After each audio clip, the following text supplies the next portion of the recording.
Looking for new ways to enjoy chess? Check out our schedule of chess.com community events today. Mondays, play rapid opening roulette and expand your opening repertoire with a new opening each month. Tuesdays, compete against other Untitled players in Untitled Tuesday. Battle your way to the top in Arena Kings on Wednesdays.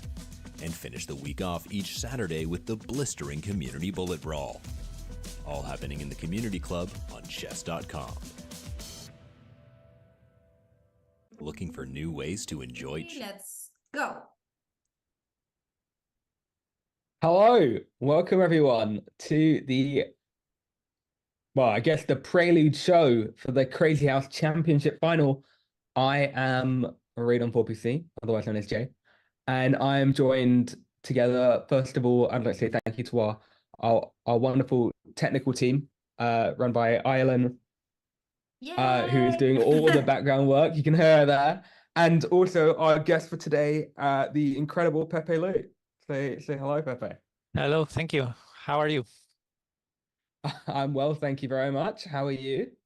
Good. Excited to watch this finals. Likewise, very much. Now you're very much the sort of, let's say the professional pundit here. My Crazyhouse skills are, yeah, that's it. You're a resident expert for this one because my Crazyhouse skills there. I've played it a fair few times. You know, I watched a few games in preparation, but I wouldn't say they were. I'm particularly knowledgeable. So I think we're relying a bit on you for some opening tips and general principles that one can apply. Okay, no pressure there. No pressure. No, not at all. I hope the players, I see them warming up with some bullet games, but I hope it will slow down a little bit for the matches because Crazyhouse, it's really hard to follow if they play this fast. I'll try my best. We can also talk about the format, right, today? Because these guys are playing 1 minute, but like it's going to be not at all the same. No, that's very, very true. So slightly different to those of you who've been following the series so far. We've had a sort of like best of 4 elimination brackets. We're still going to be having a double elim bracket, which will function the same as before. However, the matches themselves in the winners bracket will consist of a 30 minutes of continuous games of a time control of 3+0. So currently you're seeing a 1+0 warm-up game between Andrew Tang and Crazy 8. Remind me, is Crazy 8 is Rowie? Yes. I can't pronounce his name. I might be butchering that. Rowie Oroesti, I think. Rowie, but I may be butchering too. Okay. Apologies if we are. I think it's safe to call him Crazy 8. Okay, we just call him Crazy 8. Easy to throw between Andrew Tang and Crazy 8. So there will be the match will consist of 30-minute continuous games. So whenever a game finishes within 30 minutes, they will start a new game. In order to decide a winner of the bracket, after the 30 minutes, someone must be leading by at least 2 points. If no one is leading by 2 points, the bracket will continue onwards until eventually someone is leading by 2 points. The losers bracket will be the same format with the exception that it will be a 20 minutes of continuous games instead of 30 minutes of continuous games. But the rest will be the same. We'll have a double elim, so we have winners quarterfinal, winners semis, winners final, and then the loser, and then the sort of losers round 1, the losers quarterfinals, losers semi, losers final. The winner of the losers final will face off against in the grand final against the winner of the winners final. If the winner of the losers final wins in the first grand final, there will be a grand final reset, and they will play again. But if the winner of the winners final beats the winner of the losers final, that will be the end of the tournament. But yeah, that's sort of a that's the sort of summary of the events we expect for today. They'll be playing for an elevated prize pool of $7,500. I'm not so. Oh, I was about to say I'm not certain. The breakdown with first place getting $2,000, second 1,400, third 900, fourth 800, fifth and sixth 600, and seventh and eighth will get 500, along with a bonus $200 for the top streamer. So everyone who's made the finals is getting paid. So congratulations. Regardless, Pepe, anything you'd like to add? Sorry, what? Anything you'd like to add before we No, I'm any just predictions or prediction you know time. these players? Prediction time, why not? I know some of them. I don't know them all. But I think Andrew Tang is probably one of the big favorites, especially given there's no increment. I think that kind of favors him in the time scrambles. It's very fast. And yeah, we have also 12 Ting there, who's Janak. I think those would be the favorites, but of course I'm going to be rooting for Crazy 8 as the underdog. As the underdog, Chris. I, from my understanding, because we have one, unfortunately, we had qualifier one, their placement was forfeited, so we have the second place in that qualifying arena, and that's the only untitled player, which is Bartlomiej. I don't know how to I think it's pronounce that. Bartlomiej Cybovic, something like that. Sorry. No, it's fair enough.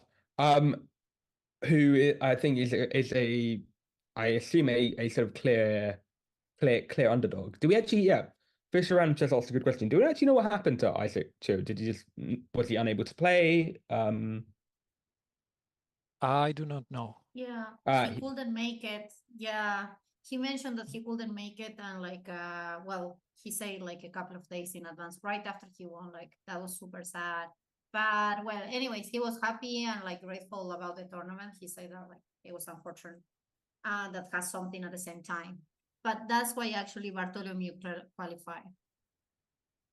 Well, sometimes as we saw with Ding Yan, that's all you need, right? One person to decide not to take their place. So let's see. Yeah. I think another one in the lineups.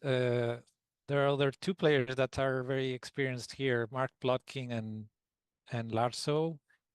And Jeff, right? Jeffrey Xiong. Yes. Well, he's super strong, but I haven't seen him play that much Crazyhouse. But I'm maybe completely wrong. I don't follow all of them. Sometimes I don't know exactly who's behind a nickname, so maybe I'm not aware of all of them.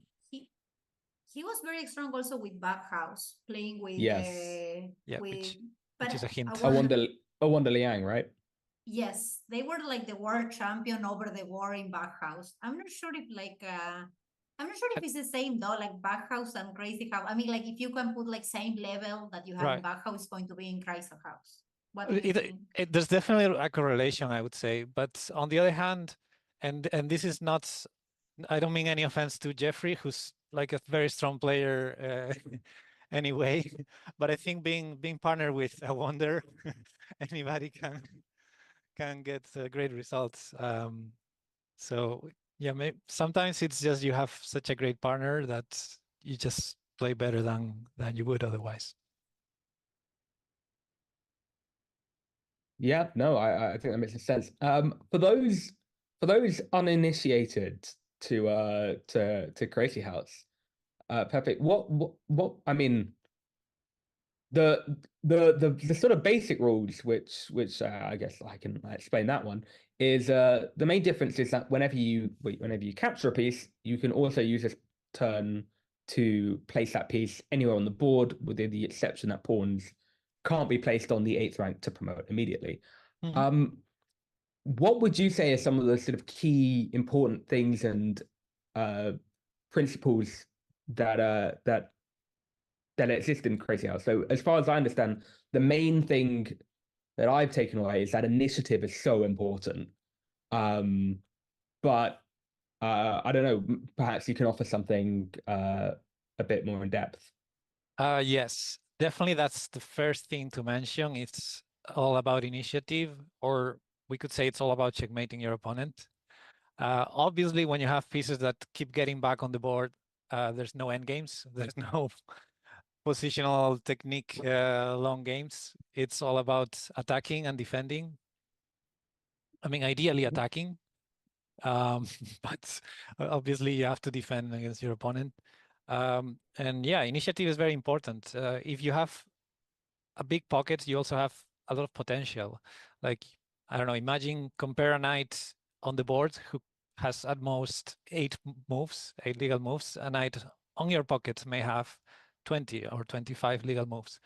So obviously calculating is not as easy if you try to explore everything in your brain, but when you can drop knights, anyway, when you can drop pieces with checks and with keeping initiative or creating big problems in your opponent's position so you can keep that initiative up, the calculations are actually rather simple because you can calculate more forcing moves than in standard chess typically. So I don't know if I if I made anything clear, but yeah, I agree with you that it's all about initiative. The player who has the initiative usually can decide what's happening, and it's more important, much more important than in standard chess. So, and also with piece values. So I'm going to draw off of Bughouse, because I know in Bughouse the piece values are knight, rook, and bishop are both worth 2 points, and queen's worth 4 points. Where obviously it's in respect to the pawn, so the pawn is worth 1 point. Would you say that roughly correlates in Crazyhouse as well, or is there something different? I would say maybe it seems reasonable that it's similar, but to me the question about piece values on certain variants like this one is more of a curiosity than something practical that you can use in a game, really. I would say as much as initiative is very, very important in Crazyhouse, at the same time, material is less important than in chess. You can, sometimes all you need is 2 knights and a pawn to checkmate your opponent. So you can be totally fine with sacrificing your rooks, sacrificing a queen sometimes just to get a couple pieces and whatever you need for your attack. So I would say just generally that material is not important. It never comes a point in Crazyhouse where you are counting the value of the pieces like in standard chess to say, okay, and at the end of this line, I'm a pawn up. You wouldn't do that in Crazyhouse. Yeah.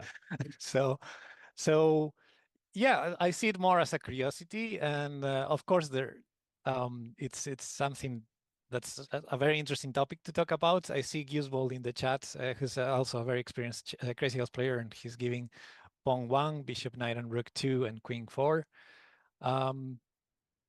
which makes starting. sense. We're immediately in. We got let me swap. We got Andrew Tang on here, so let's swap to the current position with Andrew Tang versus Thank you. versus Bart. Bartlomiej, Yep. who's the underdog. Yes, the under. I have to refresh this page because there's a glitched image. Here we go. All right. It's a fun opening, right? They play like it resembles a fried liver attack attempt with that pawn on c6, and it's unusual, I would say, for Crazyhouse. I guess importantly, we go king f1, right? Because we don't want to allow him to play pawn at f2 check and pick up the knight, right? That's why we step straight back. Absolutely, yes. Now Andrew's thinking. He doesn't have a big pocket, just a pawn. But definitely White's king is going to be in trouble for the rest of the game. You used an interesting term there. For those not initiated, you said pocket. So I'm assuming that means the pieces you have at your disposal. Yes, on the left of the board, Black has a pawn and White has a bishop and a pawn. Those are the pieces that you can drop at any given point. I was expecting the knight to go to h3 to defend f2 to overprotect it, but knight f3 is kind of exposing itself to some potential e4 at some point, and also f2 is a little weak, but who knows? No, I was thinking the same. I was expecting knight h3. So knight f3 does come as a bit of a surprise. Yeah, now knight f4 looks interesting. Knight e3 check, I suppose, is something to calculate, but knight f4, okay, Andrew is not very committing now. It's just Yeah, I guess the regrouping. problem with 93 check is he doesn't have enough pieces Yeah. to actually Exactly, you afterwards, enter right? with the queen. That's why knight f4 looked more tempting, because the capture would be bad for white, and so the knight will be there exerting a lot of pressure. The bishop on d6 was very interesting from white side. And well, Andrew is trying to use this e3 square, but I don't know how he's giving a lot for it. This is, I guess, have to begin to be a bit concerned about the time. Like, I know Andrew's about to be down a full minute in their increment, and right Yeah. now there's no real way to assail White's position, no? Yeah, I don't see problems coming for white, but I have to say yesterday I played one game with Andrew in the last qualifier, and the way he destroyed me was like, you know, like out of the blue. He comes up with very strong ideas, and also he's very fast. We all know that he's hyper bullet champion. So I don't think he minds getting low on time. He's just trying to squeeze this position. But yeah, so far I like white. It feels like he's been building up a better position. That pawn will go on g7 most likely. Yeah, but what's the follow-up? So pawn g7, rook g8, and then you have threats on f8 eventually, depending on what trades you can get. Another knight will give you knight at c7, for example, to grab a rook for f8. So the bishop on f4 can take on h6 now. Yeah, oof, that's very dangerous now. There's knight at e3 check, collecting the queen. Or black was there, but yeah, so that's protected now with pawn I f2. can. Oh yeah, I guess, yeah.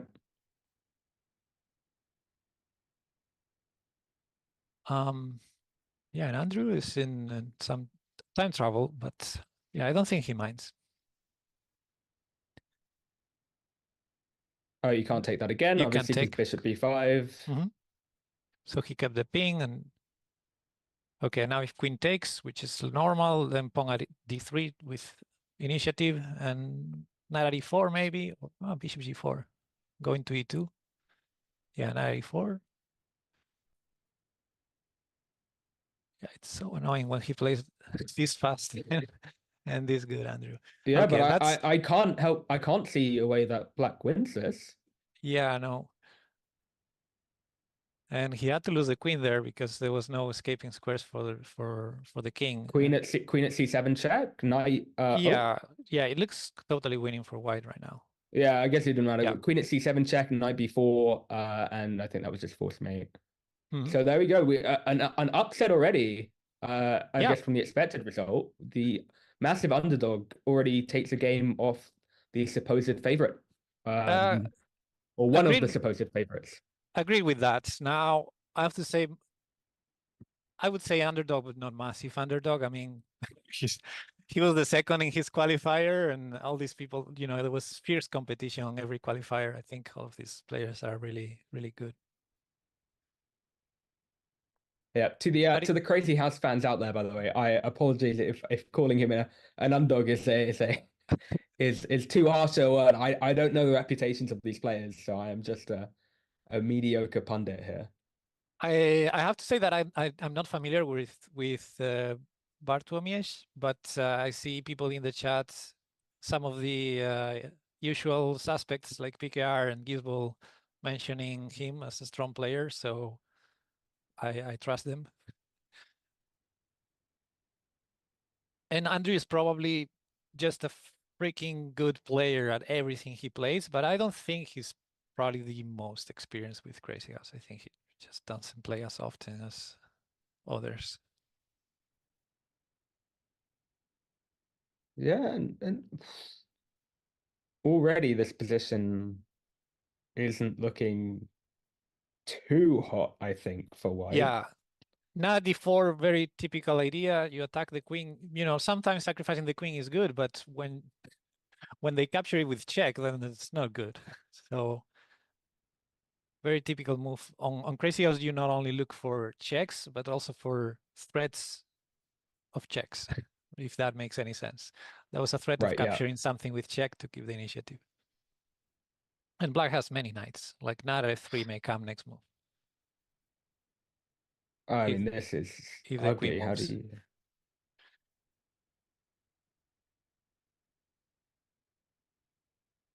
This is one of Is those it? situations that is really annoying in Crazyhouse, and I think white is suffering here. That situation is when you get your queen out and it gets harassed by many pieces, and you know you have to sacrifice it at some point, because otherwise you give the opponent like a lot, but it's always hard to find the moment to sacrifice it.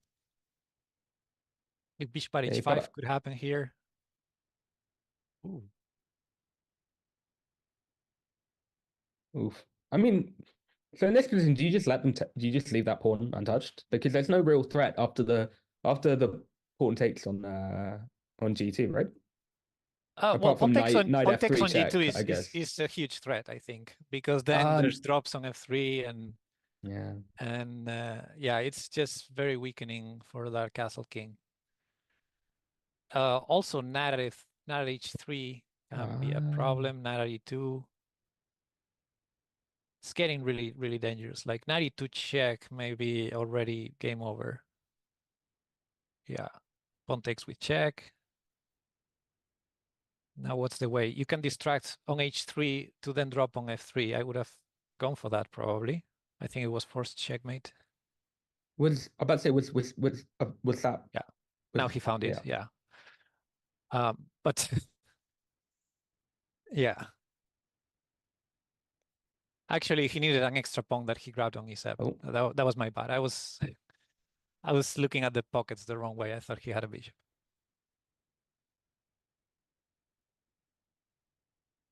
This is such a funny opening to play as black. I've never seen this.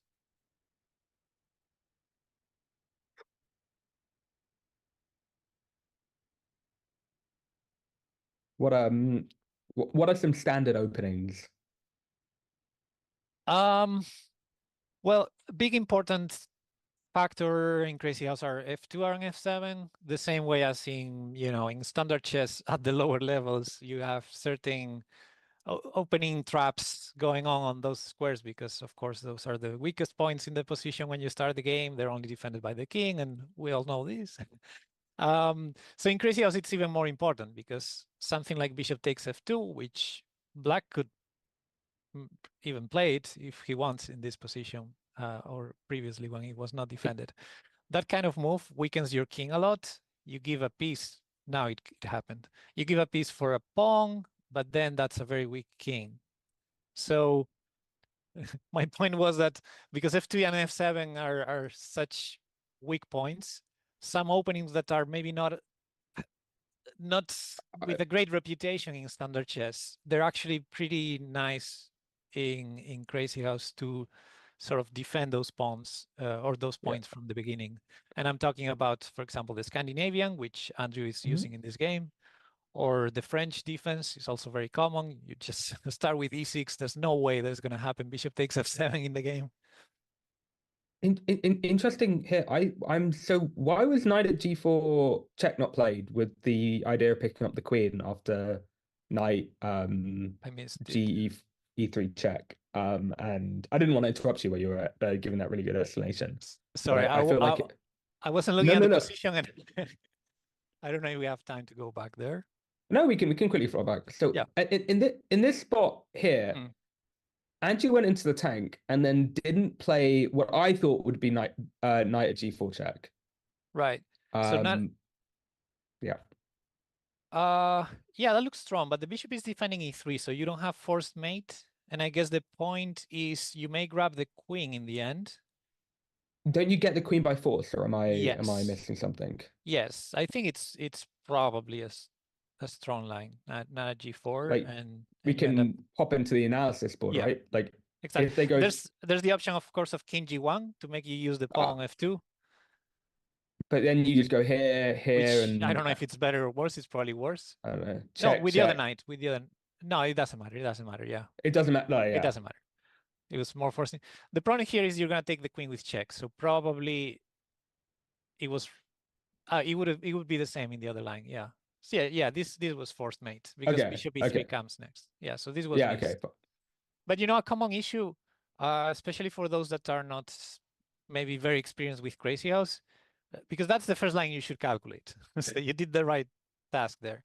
But I have to say a common problem is sometimes you don't want to drop your pieces because then you cannot, you know, the potential of the knight in the pocket is more than on the board. So if you don't see the checkmate, you much rather save the drop and continue building the position, which is what he did with pawn at E3. So yeah, sometimes. Yeah. Sorry again. Yeah. I was about to say because now looking around, the initiative is completely swapped, and white looks like they're in the driving seat. Yeah. Pawn takes G7 looks very tempting. There's knight G6. There's knight G6. Just grab that rook, and if you take the knight, pawn takes G7 keeps the initiative. This is a very annoying attack. So good move, pawn F2.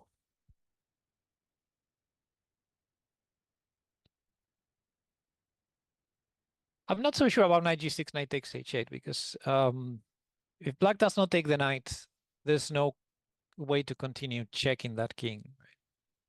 Pawn takes F6 is interesting. Why would you purposely weaken your king? Ooh. Just to grab a pawn? Yeah, that seems forced. Oof. Yeah. Disgusting. Yeah, it happens. So we're 3-0 at the moment. Yep. Perhaps it's worth having. I said that's fair. Now you're taking it back. Also, I do want to give a shout out to someone else in the chat. So Joanna Tries is a well-known individual in the Crazyhouse community. I see her in the Twitch chat. Yeah, but I think we should I think it might be worth having a look at maybe some of the other games that are going on. I knew you were going to say that. We're all giving up on Andrew now. Yeah, you know what? He can redeem himself later, but shall we go see who was saying was it Jeffrey Xiong versus 12 Team? Who I was saying I thought 12 Team would be the favorite. So let's move to Jeffrey Xiong versus 12 Team. I'll just give the graphics a chance to catch up on the cameras before we head on over. Yes, for what it's worth, I think all the matches are interesting. Yeah, I moved the scene, so feel free to change, and then I will change the camera. Perfect. We've swapped over to Xiong versus 12 Team now. It's black won by checkmate, but nothing is happening. White won by resignation. Is it just catching up? You're Games. not... It doesn't seem like they're rematching. Yeah, they're down there, Jeffrey, Janak. Oh, yeah. Yep. Okay, I don't know why it wasn't following, but that's fine. I'll just refresh the page and then I'll just hit follow on Jeffrey Xiong, so we'll always be put into his game. And Jeffrey Xiong is down 3-0 against Janak as well.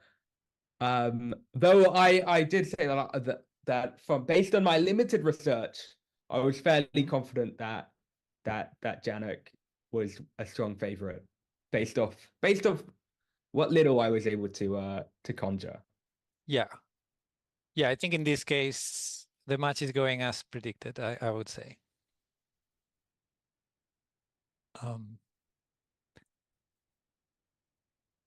Yeah, no offense to Jeffrey. Again, he's a very strong player, but yeah, 12 Ting is one of the strongest Crazyhouse players of all time, I should say. And PKR says in the chat that Jeffrey has no chance. When one of the big four plays. So for those who do you know who the big four are, Pepe? The big four. Yeah. What, Oh, that's a lovely. nice checkmate. That's a win for Jeffrey. That's a nice Yep. checkmate indeed. The big four, you mean the four favorites in this match or the big four in history? Well, I guess he just gave a list of four people: TT, Katask, Jan, and Oppa. Oh. So you might be able to give some explanation for who they are. Well, TT is 12 Ting, who we're watching right now. Katask is a wonder. Is him? I'm not sure. I'm really bad with nicknames and.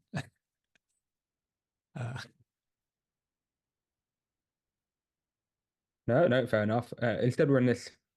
Okay, I position. see Papa Pizza in the chat. Katask, Jan Lee, and forgot who the last was. Yeah, Jan Lee is probably the one that most of us got into Crazyhouse thanks to. Like Jan Lee is such a special player. He was one of the first, if not the first, I think, world champion of these Crazyhouse World Championships that were celebrated back in the day by the community. Ah. And his specialty, I should say, was sacrificing queens. Like every game, he would sacrifice the queen. Always very fun to watch and incredibly resilient with the defense. So, oh yeah, yeah. go ahead. Part of me wondered if after Queen X F6, whether Queen X F2 as a queen sack, very thematic to what you were saying, was potentially an option, but I don't know if there was enough material afterwards to justify that. Which moment? Sorry. If it was allowed. But no, it What probably would not have sacrifice been. did you mention? Sorry, I didn't follow them. In the alternative line where after Queen takes here, and I don't know, some generic so he nabs the pawn, whether this had enough venom to it. Yeah, you typically need another knight at least, because let's say they take obviously and you go knight g4 and then you're running out of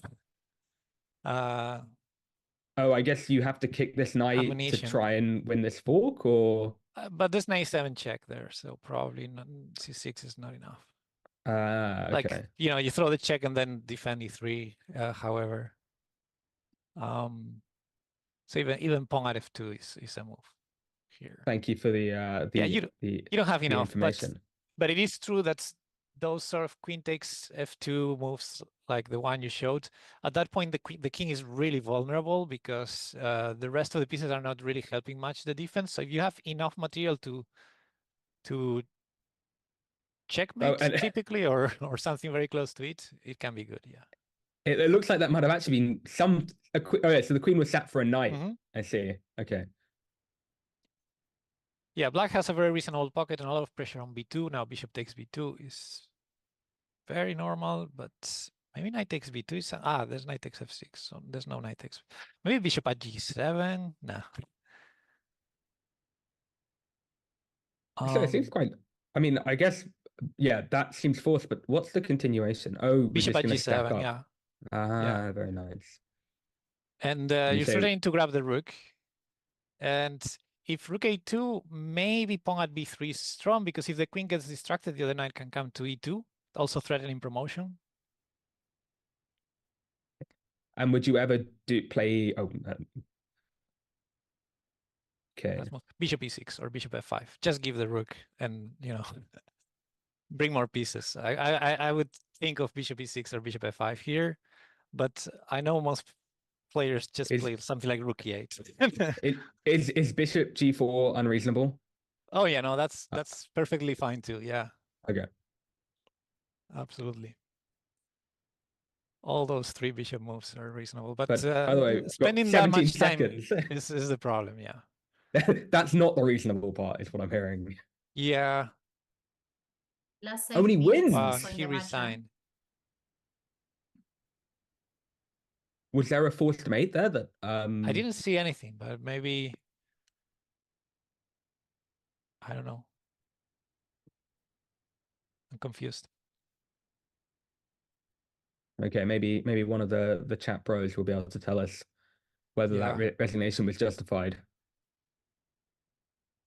Fair reasons not related to time, that is.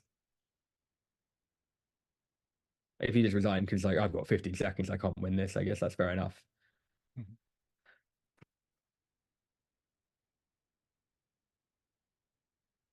Just a match decision, probably.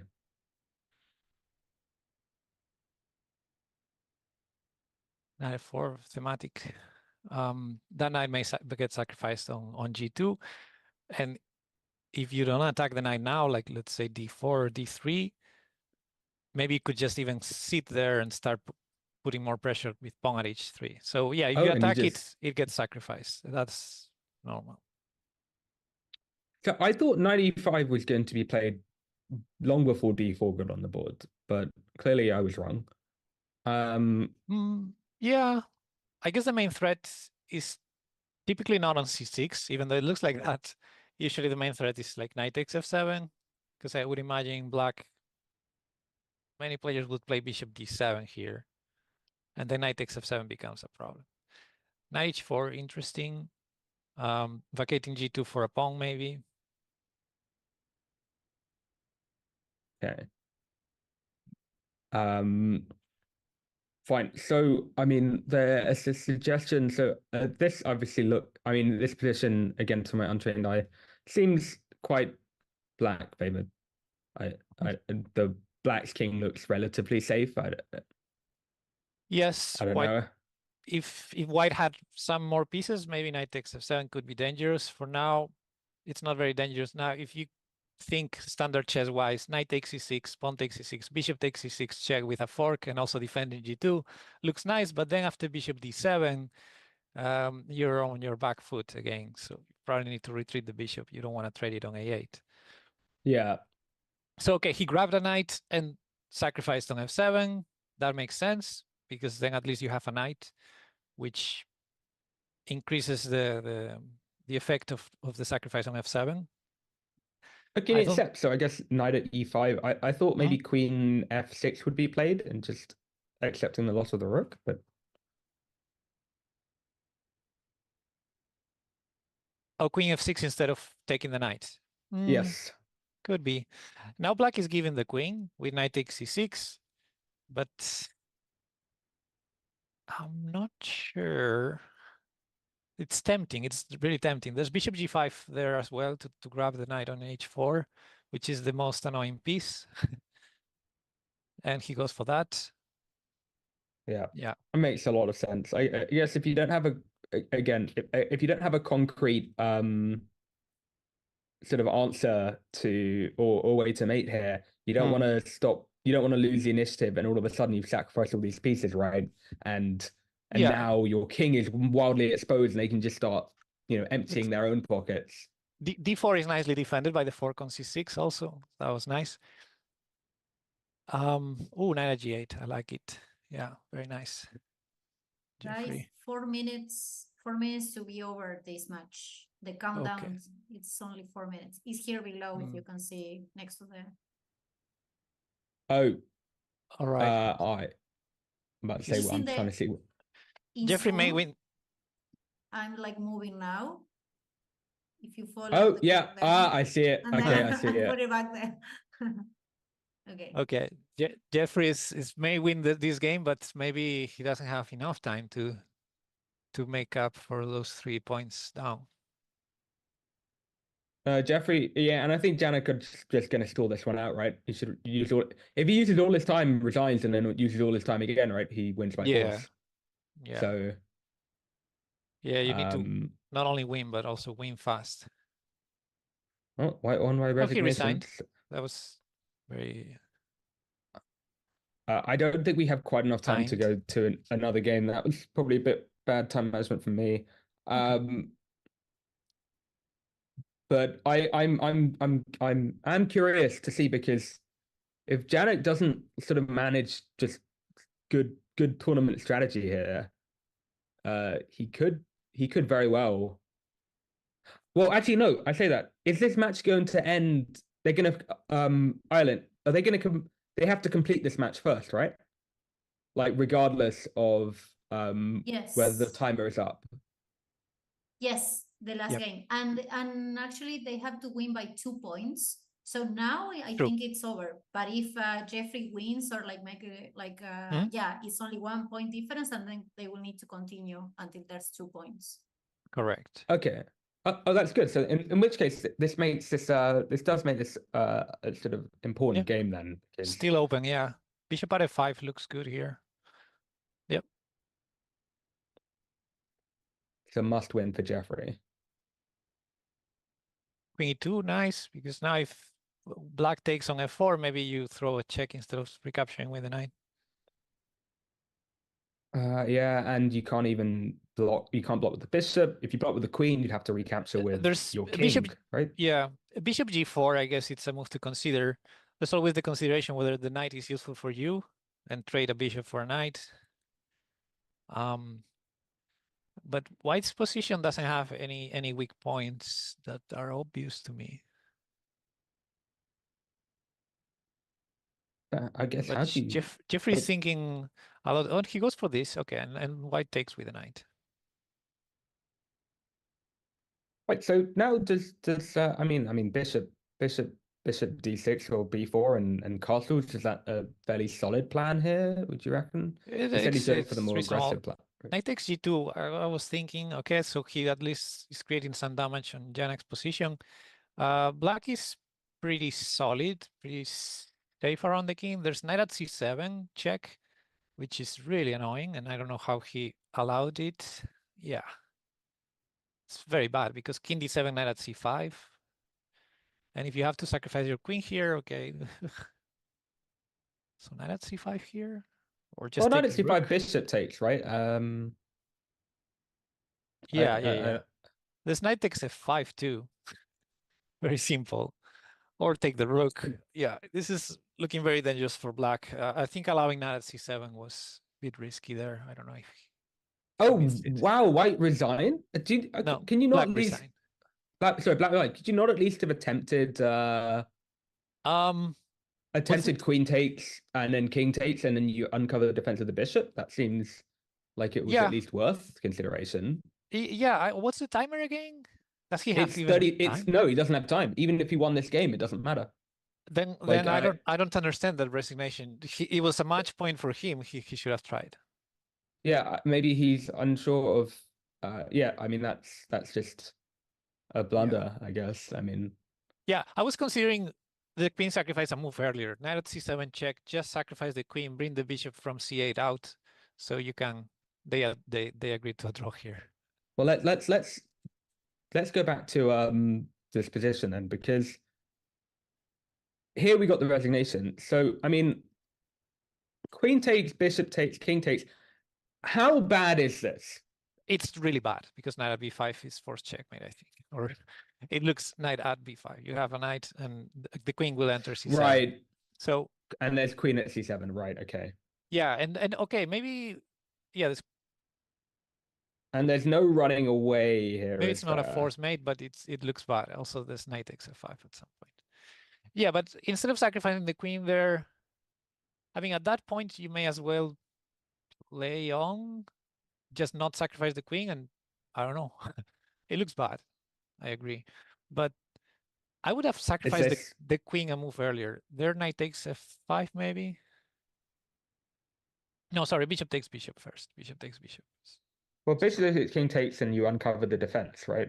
Yes, but I would even consider taking on f5 first, just to have more pieces for the attack.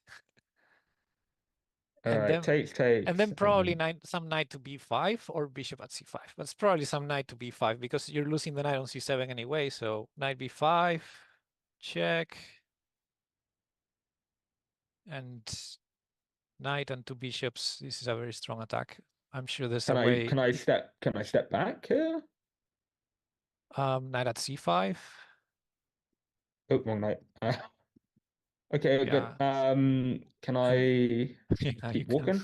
You can keep walking, yeah. And I don't see the. yeah, but black doesn't have a threat, right? As far as I see. So maybe just bishop at c7 and keep attacking. With knight d6 coming. So sorry to bother you, but Yeah. we have two matches only. Jalen versus Lars and Andrew Tang versus Bartlomiej.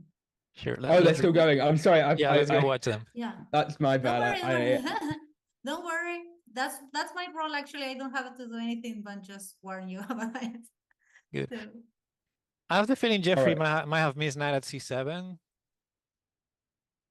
when he dropped on h3, and yeah, let's watch this match. So from what I saw in the chat, Jalen Wang, I didn't know this, but I think he's Blitz Bullet, who's a very well-known Crazyhouse player, and so is Larso. So this is a match between two players that probably played a million times before. Oof. Okay, resilient. F2 is covered. There's queen at g1, yeah. And maybe you can sack the queen for the rook. Oh, that's checkmate. And now the match is tied. Yeah, this is a very exciting match. Okay, very standard opening. Maybe 6 or bishop g7. I don't know. No, bishop g7 should be wrong. Yeah, h6 is nice because otherwise bishop takes f7, knight g5 check could be dangerous. Right. Again, we're just preempting that. Fine. Makes a lot of sense. Mm-hmm. I typically, when I play Fianchetto in Crazyhouse, I get destroyed every time, but some strong players can manage to do it. You know, they play with g6 and h6, and then somehow they kind of defend everything. What is the inherent weakness then that makes g6 and h6 so much more difficult? You weaken squares around your king. Even, you know, as much as Crazyhouse is very tactical, very sharp,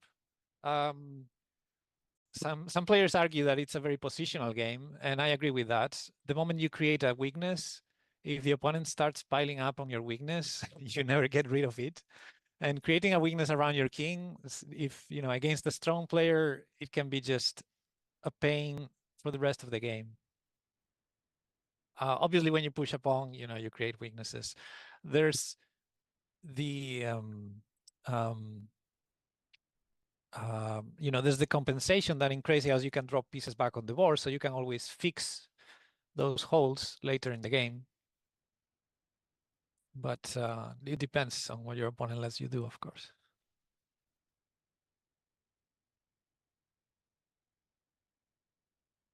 Right. See, because my thing is I always look at this and I think to myself, everything is weak all the time.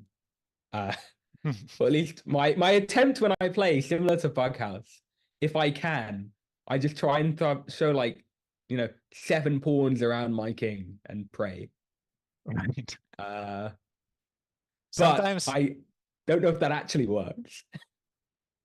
Yeah, sometimes you put a lot of pawns and pieces around your king, and then you get smothered mates. Yeah, that would be unfortunate. Yeah, it's actually sometimes it's very painful when you have many pawns around your king and you cannot run with your king. And somehow, if they manage to find the way through, then suddenly you don't have a defense because you don't have a way to escape. While in many other positions, you just run away to some other part. No, it's not ideal to run with the king ever, but sometimes you save your king like that. Okay, very Good to know.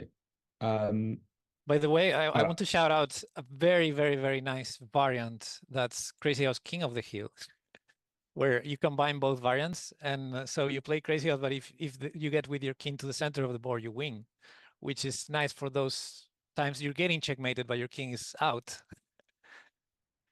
It makes the game funner. Oh, and I've actually just been told that that if I'm reading this correctly, that according to someone ran an engine analysis, that Janak Jeffrey, he resigned at plus 7.8 position, with queen takes knight being the move. Advantage for who? For white? I believe so. I will ask. I will ask. Yeah, white was Janet, right, in that game. Yes, yes. Yeah. So okay, yeah. So they No. mean that the resignation was correct. Resignation was completely correct. But, okay, according to the engine, may be correct, but according to the match situation, it was not correct. He did not have time to make up for the point deficits otherwise. Okay. So he clearly ran that calc in his head, and my hopeless optimism. You know, you can do something, right? Yeah. Oh, fair enough. But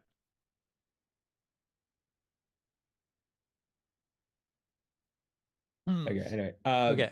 But yeah, regardless, let's looking at this position, everyone seems really uncomfortable, but Yes. Black doesn't have a pocket.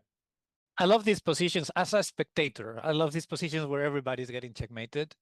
I cannot tell what's happening, really can't, but it's pretty exciting. I think White's pocket looks better, and even White's attack, I would say. Yeah, but I I mean, cannot tell. Bishop takes c4, and then knight takes g7 seems really scary in my head.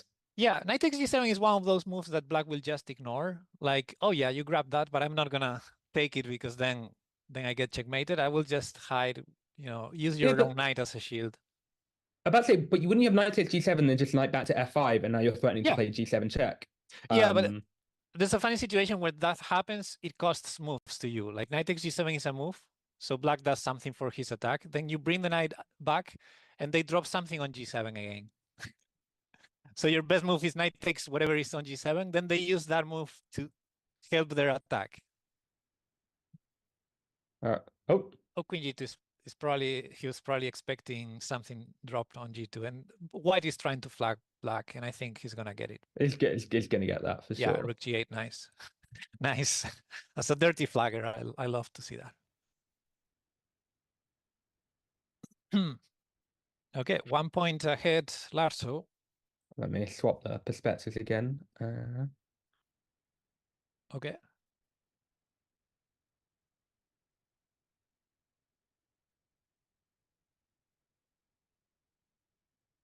So here's a question that I've often had with Crazyhouse Bughouse. Now I understand that in Bughouse, the clock is a piece in and of itself, right? Mm-hmm. So it's a very fundamental part of like the strategy I'm playing. So I kind of have always understood why it's no increment. Crazyhouse, is that the case? Is it the same? Is the clock an important piece, or is it less so? I understand obviously we can't have games that last forever, so we are forced to base it on increment anyway. But some of the Bughouse, like we know that's the best thing, I think. But in Crazyhouse, is that the same, or do we prefer increment? That's a very interesting question. First of all, the clock strategy is definitely not the same. Like in Crazyhouse, there's no reason to sit. In Bughouse, you sit sometimes for defensive purposes, and otherwise for sometimes for attacking purposes. You're just waiting for pieces from the other board. That does not happen in Crazyhouse. So the clock in Crazyhouse is all about flagging or not flagging your opponent. And I think it's the same exactly as in standard chess. There are players who prefer one, players who prefer the other. Those who are sharp and calculate faster, they prefer no increment. I'm in that group. But then you have some players, and I want to shout out PKR here. He's one of the strongest Crazyhouse players I know. I know there are stronger players than him, but he's a very good one. He's one of those theoretical players, you know. He studies the game a lot, and he's going for perfection on every game. And of course, he wants the increment, right? He doesn't want to get to a position where it's just like flipping a coin. It doesn't matter the evaluation anymore. It doesn't matter if you're better or worse.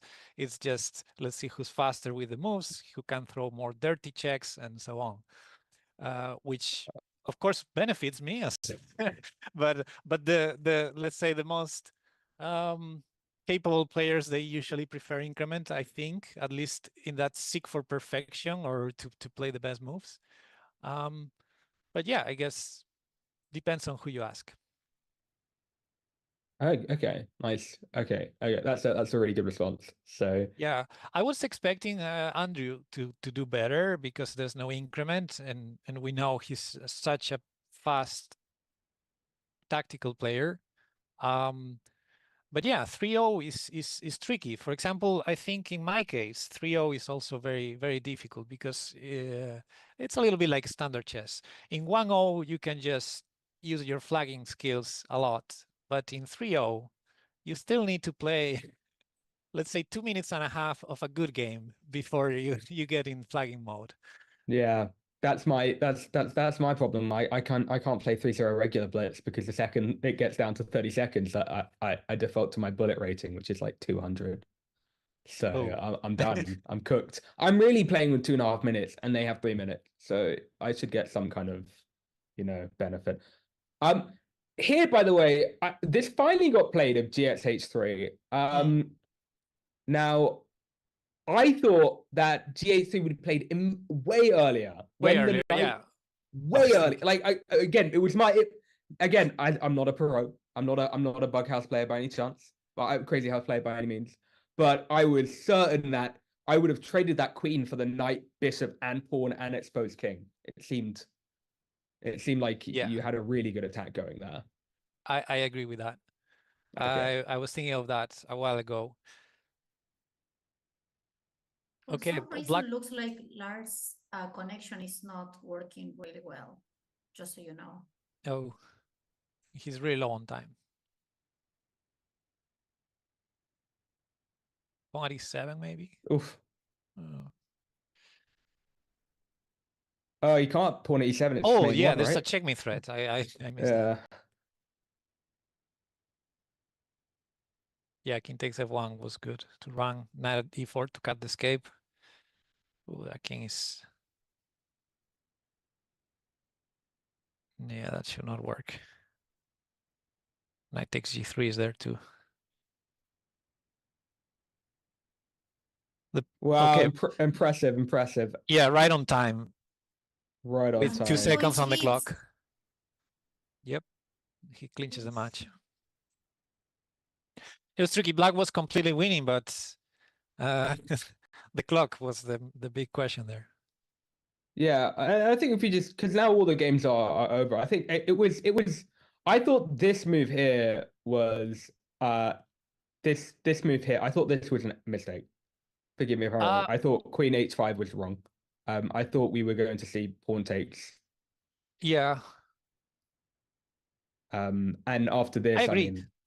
I'm not sure. How is this not better?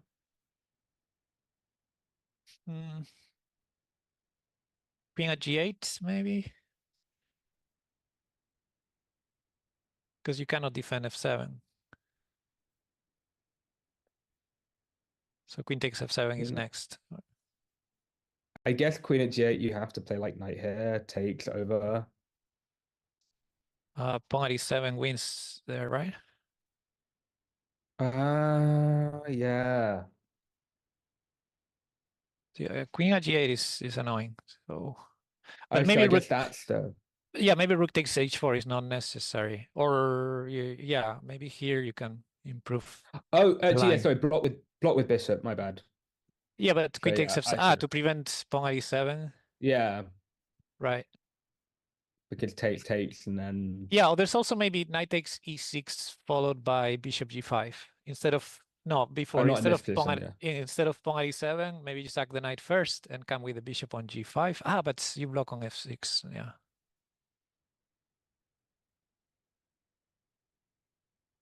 okay. Yeah. Okay, so I think I think you can take so we can take this bishop. Mhm. I think, and this is not a position I would want to be in as white. Yeah, okay. So sacrificing the knight was wrong here. Maybe pawn at e7 and queen g8 was something. But yeah, maybe he wasn't sure about allowing queen at g8. I would be scared of queen at g8. Yeah. That's Hmm. so fun story. Actually, very briefly before we get into the next games. And it's somewhat tangentially related, but I see Acqui La Ungala, I can never say his name right, in the Mhm. chat, who I believe is a Chesscom staff member. And Yes. I actually met him playing a completely different game. Uh-huh. Nothing chess related. Aquila Okay. for short. We were playing a game called Legion Tower Defense. It's a tower defense strategy game. And I think in there I had like my Twitch or something at the time just in my description. I think we were talking about chess, and he was like, "Oh, do you play on chess.com?" And I was like, "Yeah, I do." And then we got talking. Turned out he's also now joined the our guild in that particular game. But yeah, I was just it was just quite the coincidence. You play this kind of like niche little game. You still run into chess fans everywhere, and Yeah. him being a prime example. Yeah. Chess is mainstream now. It's getting more and more popular. But on the other hand, it is true that we nerds tend to play the same games, not just chess. Yeah. People are asking whether the next games have started yet. Not from what I can tell. I think There they will are. start in less than a minute. So because just to explain a bit, like now we will have the losers bracket. That losers have like 20 minutes matches instead of like half hour. So they move to a different breakout room, so then they can follow a different countdown. And the winners bracket is like half hour, and I just put already the cameras there, so we will continue. Oh, we're in, and we got Jalen versus Rowe in one of the losers rounds, and in the other one we have Jeffrey Xiong versus Andrew Tang. Oh, that's a Shall we go to let's go to the Jeffrey Xiong Andrew Tang, right? okay. I think Sure. that'd be quite interesting because Yeah. I think Andrew should be the favorite, but I thought the same of his previous match. Okay, maybe not the favorite, but one of the favorites, and he lost. But yeah, I think this is a very interesting match to watch. Those are two very, very strong standard players, as we know, that are maybe not as experienced as the rest of the field in Crazyhouse. yeah. And here's another sort of new question.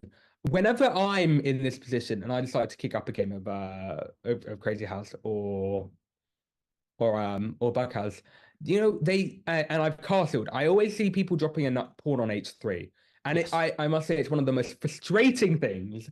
I have no idea what to do. How am I meant to deal with it? Well, you know, there are a few common patterns in attacking and defending, so I guess you get used to it, and sometimes you survive, sometimes you don't. I don't think there's a simple recipe for every position that you can say, oh, this is what you should always do. Some people say the best answer to pawn at h3 is pawn at h6, just counterattack. I'm not a big fan of g3 as it happened in this game, but in a way, you're creating a hole there forever. So you're going to have to be mindful of that for the rest of the game, which is not comfortable. So I'm not a big fan of that, but it's true that a pawn h3 may be a target later after rook e1, bishop f1, for example. Right. So if white keeps trades low and nothing appears on g2, nothing from black, then maybe eventually knight g5 is nice because it defends e4 and attacks h3. Yeah, and maybe Jeffrey's just doing just fine here. It's not easy to defend h3 now, and there's no pockets. But yeah, it's like a risk you take when you play a move like g3. Another common answer is to just take on h3 and then deal with the hold. Deal with the consequences. Yeah, it's ideal when you can grab a knight and drop it on f4 after. Like you take on h3, then you drop a knight on f4 just to attack that pawn on h3 or whatever took back on h3 and defend g2. There are a few patterns like that depending on what you have, you can throw. Okay, e5 is nice. If you take on h3, black will take the pawn on d4. d5 is tempting, I guess. And it's not f4. Like if the rook is still there on f1, do we just accept the trade for the rook for the bishop? I guess 100%, yeah. Well, okay. You know what we've talked earlier about the value of the pieces. They're the same. Yeah, they're the same. Drill that into my head. Yeah, they're the same, but you know the way I see it, a rook is only valuable if you have some action on the back rank, or the opponent's king is very, very exposed. Otherwise, what do you do with a rook? Like, okay, you capture a rook, what do you do with it? Lose. You know what I do with rooks? I lose drawn endgames. That's right. what I do with it. I don't know about you. No endgames in Crazyhouse, so we're good with that. And obviously, after in that scenario where you let the opponent take on f1, you take back with your bishop, and then you're already defending those light squares you weakened with g3. So that's like an ideal scenario for the defense. You just give an exchange, and yeah, your opponent has a rook in hand, so what? Exactly. But yeah, if you have some action on the back rank, like for example, having a rook now, rook at e8 will collect a queen, for instance. But so it depends a little bit on everything. That grabs the bishop on c5.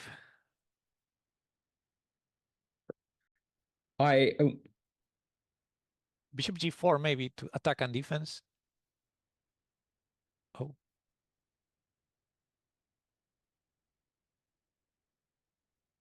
Wow, this is I'm just sort of. Knight takes e5 is very tempting because I don't think you can take it. But there's knight at h3 though. There's knight at h3 here maybe. Well, let's see if he takes it and calls the bluff. But I mean, if you take, you allow a queen trade with check, and you're mated next. So pawn at f7 trying to defend a little bit. But knight h3 I think was very tempting. Maybe even a move earlier.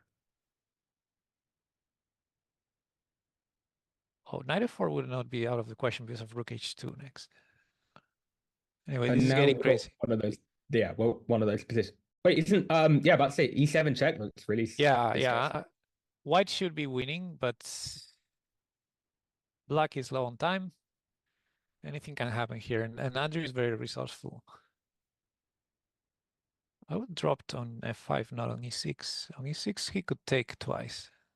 And now it's mate, yeah.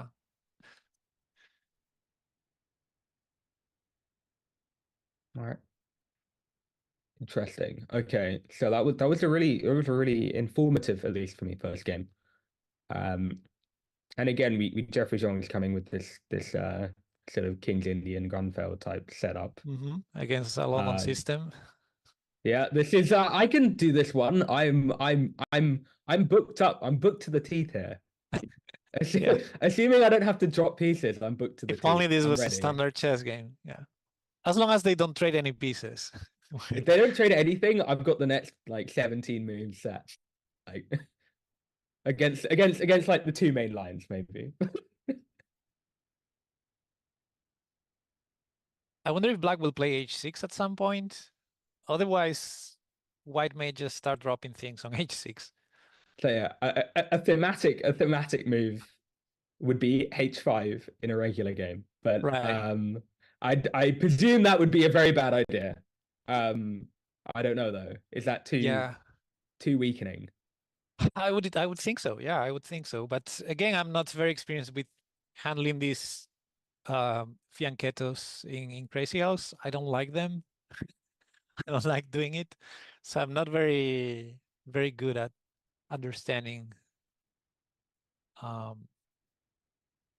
subtleties. Fumitot said, where do we Nice. Queen where do we show stronger matches? I don't know how Jeffrey Xiong and Wonder would take that particular comment, but no. These are the strongest matches. This is the losers bracket at the moment. Oh, so is he just going for an ice skater on F2 or something? Like obviously if you take, you fall into 94 check and Queen D2 check, Queen F2, right? So you can't do that. Maybe King C1, King B1. I don't know. Maybe you could still take and run. But okay, Andrew's queen sacrifice was a little bold, I should say. But it is true that when you get it's many got pieces, sorry, go on. yeah, I was gonna say he's got the four pawns in a row. Oh, in Yeah, this case, it's bishops, but sure. King E2, I suppose. Oh, he took. So now there's knight C4, and well, I don't know what's going on. Pawn C3. Why didn't you take it with a knight? I don't understand. Okay, he wants to keep the knight on D5 to attack. Sometimes you just sacrifice to bring your opponent's pieces back so they don't attack you. Oh yeah. Bishop at C4, very nice drop, threatening all sorts of things. No respect for it. Yeah. I guess he's decided it's just a one move threat. He gives the queen.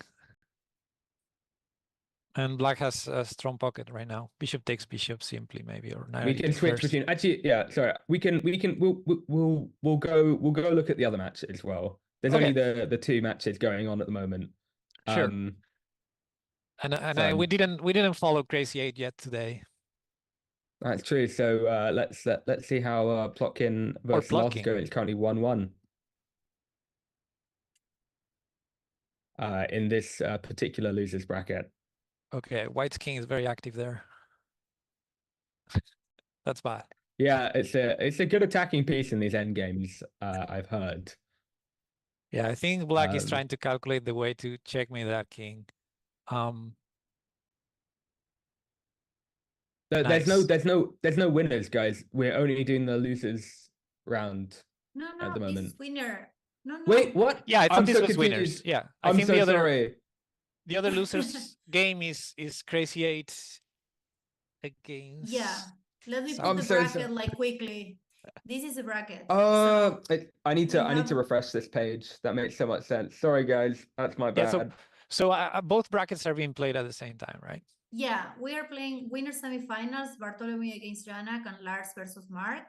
And then the loser from one is Andrew Tang, Jeffrey John, and Jalen against Rowe. So going back here. All right. I've collapsed. Yes, Muppet indeed, Chuck. That is correct. Okay. I'll have you know, every stream has progressively upgraded from being in bed sick to having a monitor to having 3 monitors in an office. Next one will be from the Pentagon, or so I've heard. Let's go. Yeah, so go on. Okay, so we have little Plotkin here against Larso, but yeah, White's king is in a lot of trouble if not checkmated. It's safely tucked in the corner, right? Yeah, but there was no forced mate that I could see. Is there any shenanigans that can be done here, or White has the pocket? Bishop takes G7. Okay, maybe not at F4 here was allowed because the bishop was defending that square. Now it's not, but the king escapes. King H4. But not at I guess F4 you have to, right? Yeah. What king H7? Did not expect that. That's funny because any check he wants to block on G6 with check. And if not at F6. So bishop takes H6 maybe is possible. Yeah. He agrees. Checkmate threat. And black still And has so not enough. pawn at g6 check, king h4, and I guess the king kind of runs away, right? Yeah, the king will run either way. If not f4, or yeah, king h4, knight g2, but the king is running. Pawn at h4, king h2, or pawn at f4. Sorry. A bishop d6 maybe there was an option to continue the attack.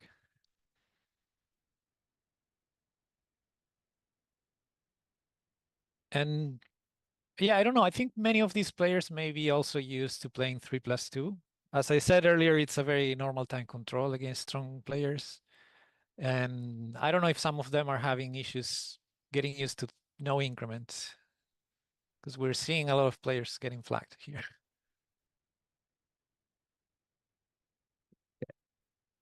You know, But, I mean, when you have oh, yes. increments, sometimes you're in with 3-4 seconds in the clock, and you can still survive and survive and survive and survive. You know, those positions. But Yeah. if you don't have the increments, you cannot let the clock get there. All right, there's no hope. There's no hope. This theme of the sort of opening the FL, is it still always as desirable when offered in Crazyhouse as in regular chess? The what? Sorry. In this position we saw FX c3, right? Opening up the FL for the rook. Oh yeah. Is this is still as desirable a concept in Crazyhouse, or are there additional weaknesses that this brings to your king? Well, it definitely creates a weakness, but maybe not a big deal, because f2 was weak anyway, right? And now it definitely has, I think, more pluses than minuses, because you open the f5 for your own attack, and also you reinforce the center. d4 may come if you need it later. So I typically like this fe move as white, I mean. Okay. In this position, do you have bishop takes e? Oh, sorry, go on. No, please. Yeah, the pawn e3 is also weak. I have to say. So yeah, it definitely creates certain weaknesses that you need to be mindful of. In this spot, does black have to play bishop takes e3 check to deflect the knight? Deflect the knight, because obviously if he moves away, then you have queen at g1 check and knight f2 it's an mate, option. right? Yeah, I was thinking of bishop at d8 or bishop at h4, just defend squares. Bishop at d8 may be the safest because you defend c7 additionally, but rook takes f7, very classy move. Yeah, now black is going all in. I don't know if black has enough. I think queen at g6 may be the idea to take on f7. Oh, that's nice, because there's no smother because the rook defends. Pawn at f3, that should be game over. I assume white has a checkmate here. Is it? Well, knight f6? No. What, just rook e7 check? Knight df6. No, you. Knight df6, and you drop the queen on d7. Yeah. Or a discovered check here, which should be made somehow. Queen at g6 maybe next, or queen at e6 in this case. Queen at e6, king g5, queen g6, and then g3 mate. Or that checkmate instead. Yeah. If you can do it with a pawn, well, it's I don't know. I guess the Crazyhouse players love those smaller mates with the knights. Which, by the way, speaking of value of the pieces, I think the knight is especially powerful in Crazyhouse compared to standard chess. I think it's also the case in standard chess that the knight can, you know, a knight check cannot be blocked. So it's kind of a little bit more powerful than other checks, because of the three things you can do against the check, you just don't have that one. You cannot block a knight check. And yes, in standard chess, it may be a little bit more powerful than other checks, but in standard chess, the knights are very limited in their movements. But in Crazyhouse, when you can drop a knight, you don't have that limitation of the knight being so slow, right? You can drop it anywhere on the board. So they become strong pieces, really. Well, never underestimate the heart. Okay, so apparently this is all theory. and it's -1 for black, according to chat. I believe Which is good. Which is good. for black. It's great. Great for black. Yeah. I'm not exactly sure what's the evaluation of this starting position. I would imagine it's close to +2 for white or plus 1.7. I don't know. Maybe someone in the chat knows. Yeah, someone will know the. But I mean, if the starting eval is plus 1.7, why would you enter a line that its objective evaluation is -1? But I sure it might be hard to play, but the problem, yeah, someone says +2 is what they heard. The problem with evaluation is,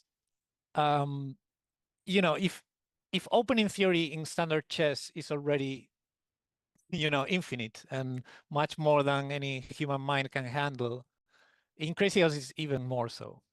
yeah.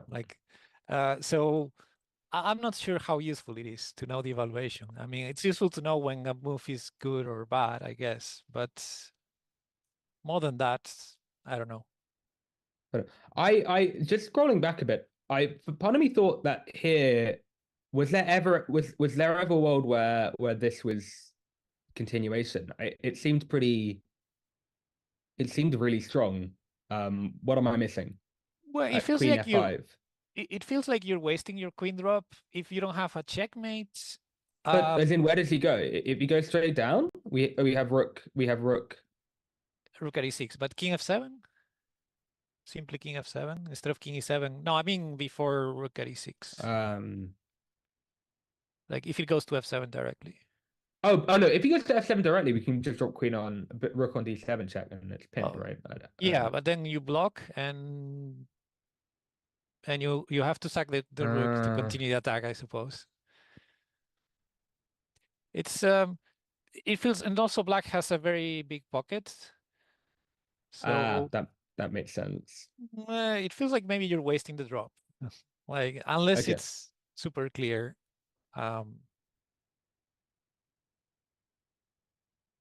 Just not enough pieces. Yeah. Yep. PKR is pointing out in the chat, you generally want to keep the queen in hand until it wins material or mates. I think that's a reasonable statement. Like some other pieces, maybe you drop them because it looks good. It looks like you're building an attack, but the queen, maybe you hold it more than others. Yeah.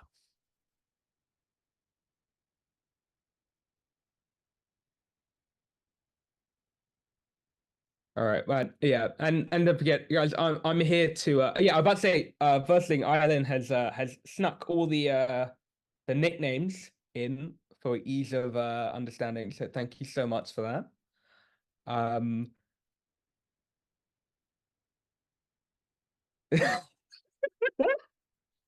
Rowdon is so knowledgeable on Crazyhouse's favorite increment and got stuck in a never-ending game.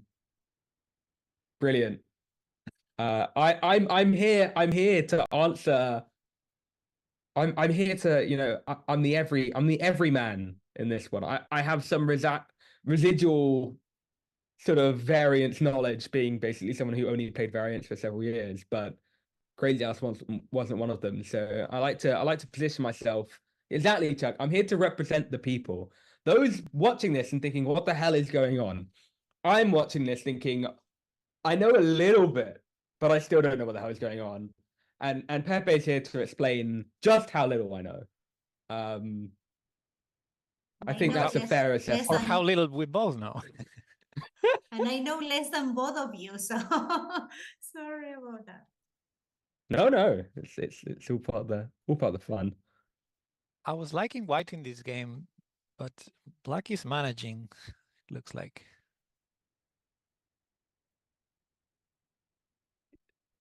It's a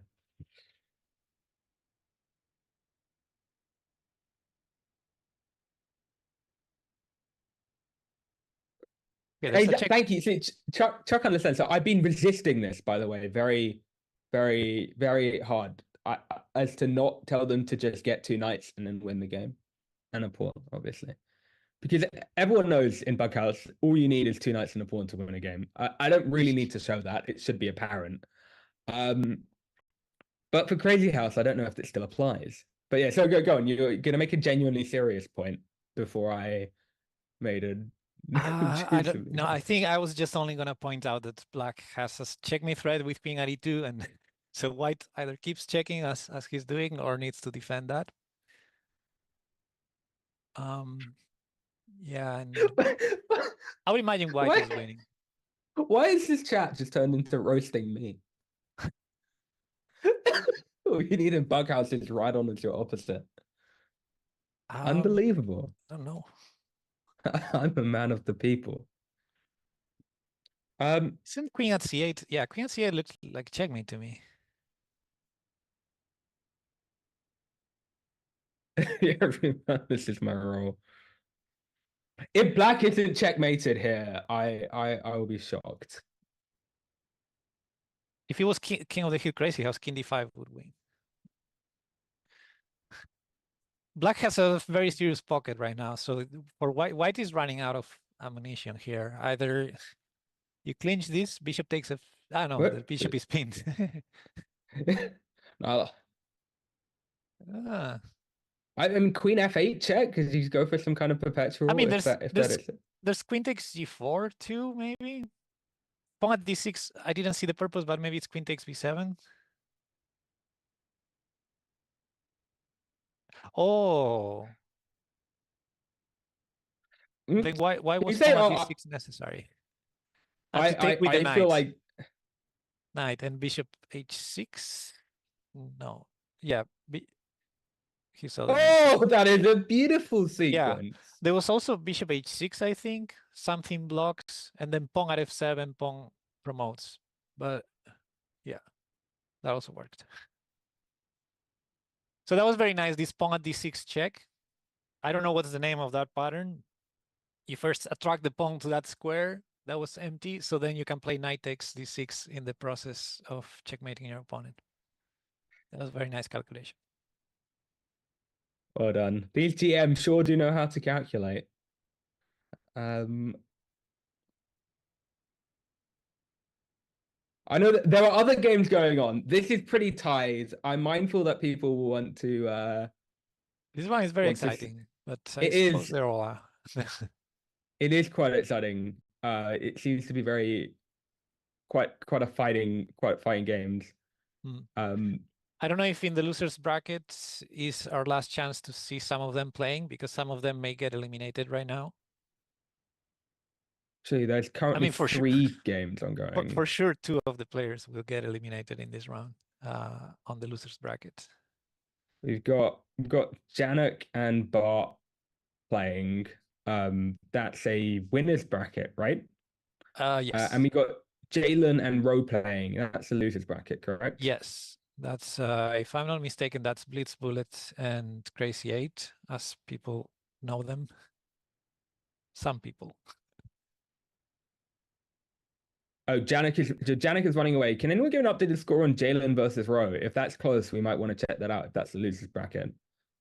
And Jeffrey Xiong beat out Andrew Tang. Against you.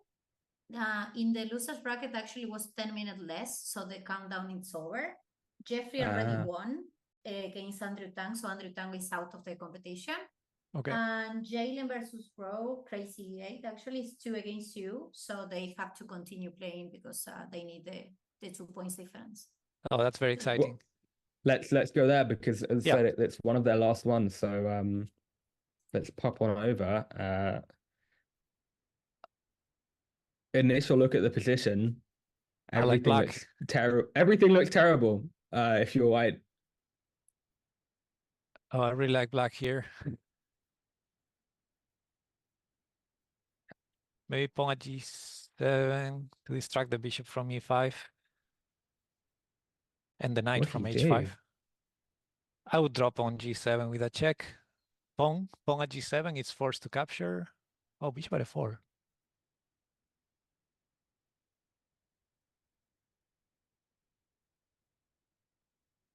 Okay, he wants to take on f4 with probably a check.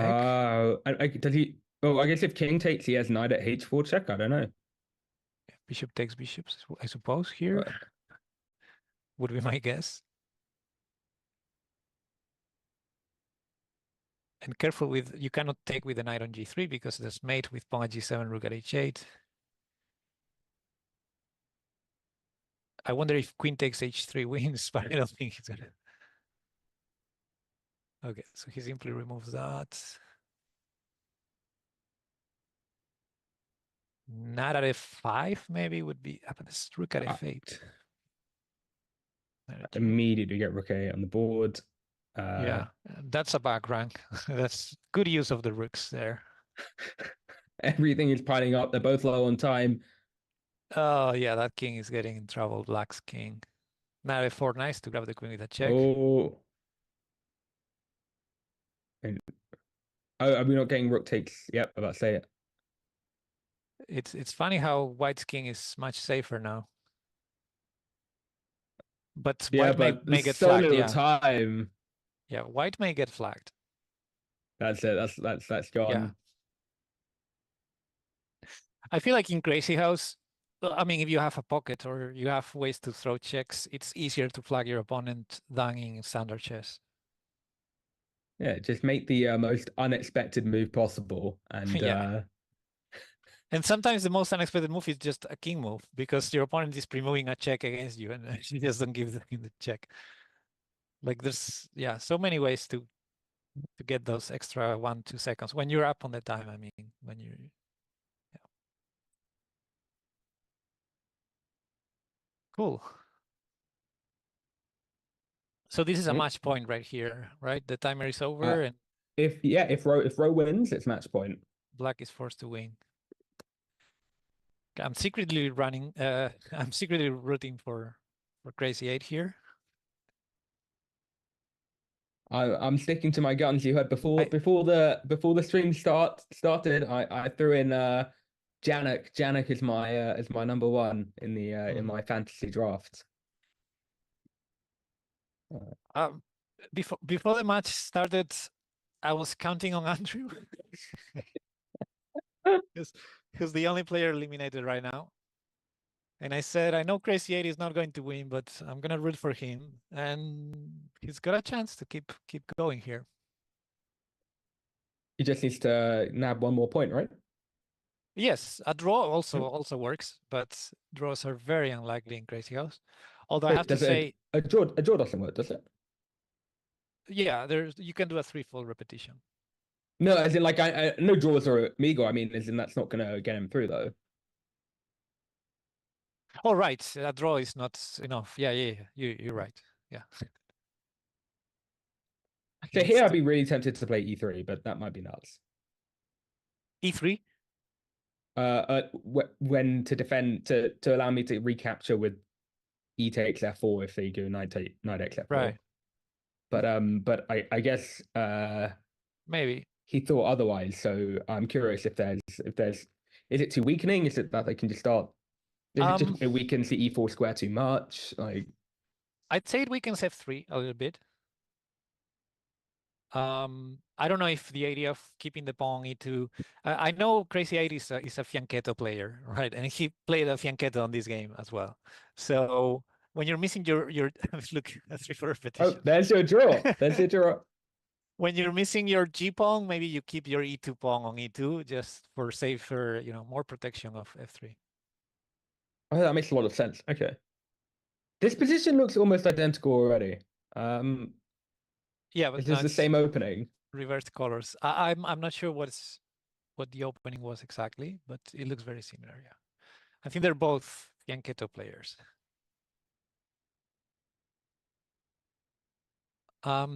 Yeah, 3-4 repetitions are sometimes they happen.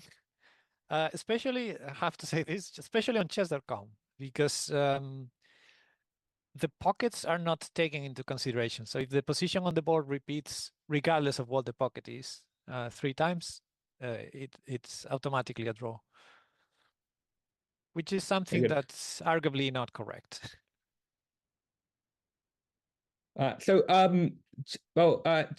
Chesswind asks, are fianchetto is good in Crazyhouse? That's a difficult question. I think you have to be a strong player to get away with it. That would be my summary of it. Like strong players somehow get away with it, and I see them all the time playing these fianchetto lines. I always get in trouble, but you can say that of nearly anything on Crazyhouse. Like, is castling good or bad? Some players castle, some don't like to castle because then pawn at h3.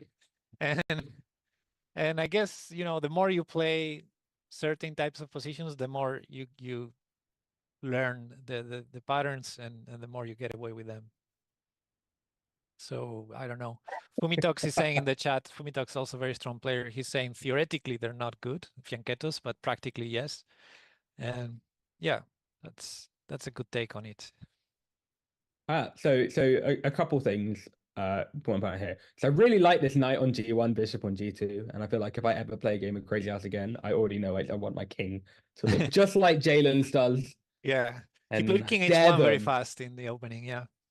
Yeah, I'm gonna do that forever. And also, Martin from 4PC tells us that the variant server requires a true repetition, so the hand is in fact necessary to be Correct. the same for a threefold to count. So Yeah, that's interesting. I think there are probably more players in live than in the variant server. That's a guess. I'm not sure.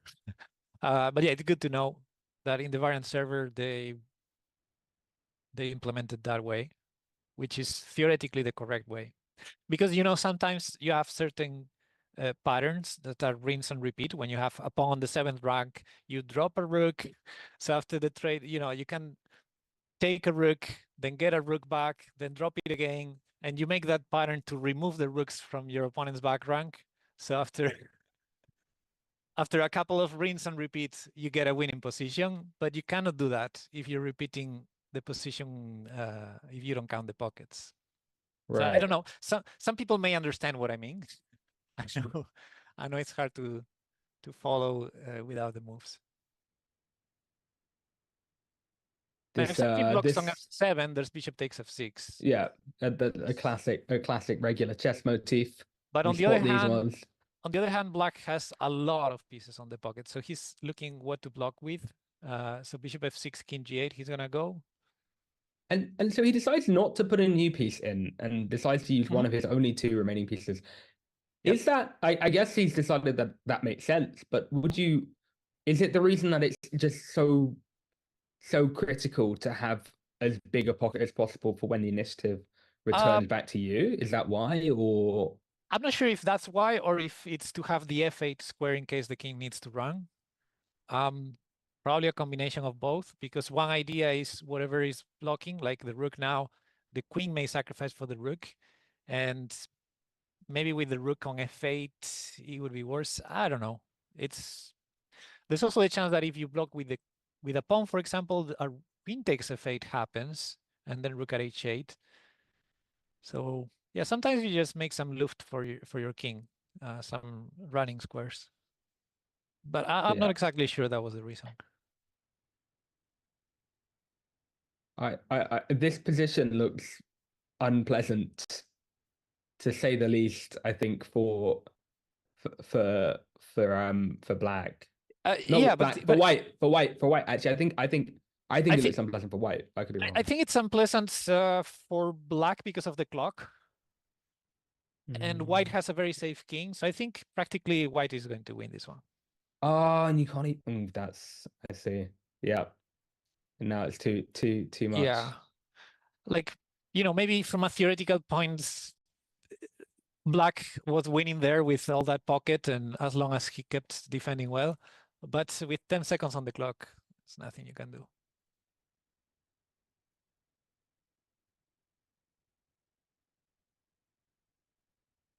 A very clean finish, and quite remarkable with having such a small pocket to find that queen sacrifice by playing pawn at d7 was quite impressive.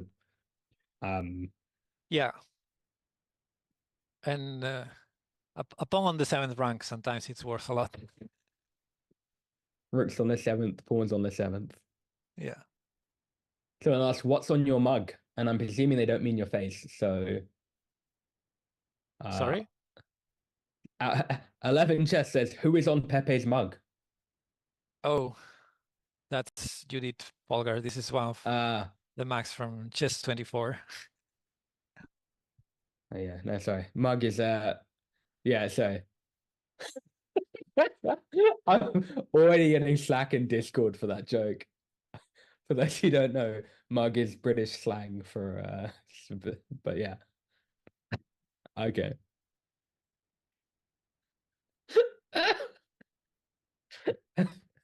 I just immediately after said that, I just looked at my Discord and I just got like 2 different messages. C tier joke or lame. Regardless. It's a good question. Febe, how many subs to get you to shave the beard on stream? That's not for sale, my beard. I mean, I guess you should A man ask of my... integrity. A man of integrity is what I'm hearing.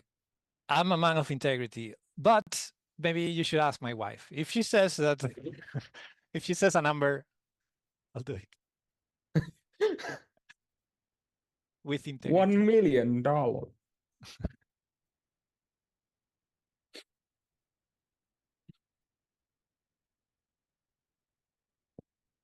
Okay, White is collecting some pieces in the pocket. Let's move. Maybe pawn at d3, just to hold that. Yeah, I feel like Oh, he's gonna pin it. Okay. shaving the head off would be a bit hard. The head. Yeah. I wouldn't. I think I would mind the beard more than the head. The beard Because more than the... anyway, I'm losing the hair on the top anyway. So at some point it's going to happen. At some point I'll shave it, I think.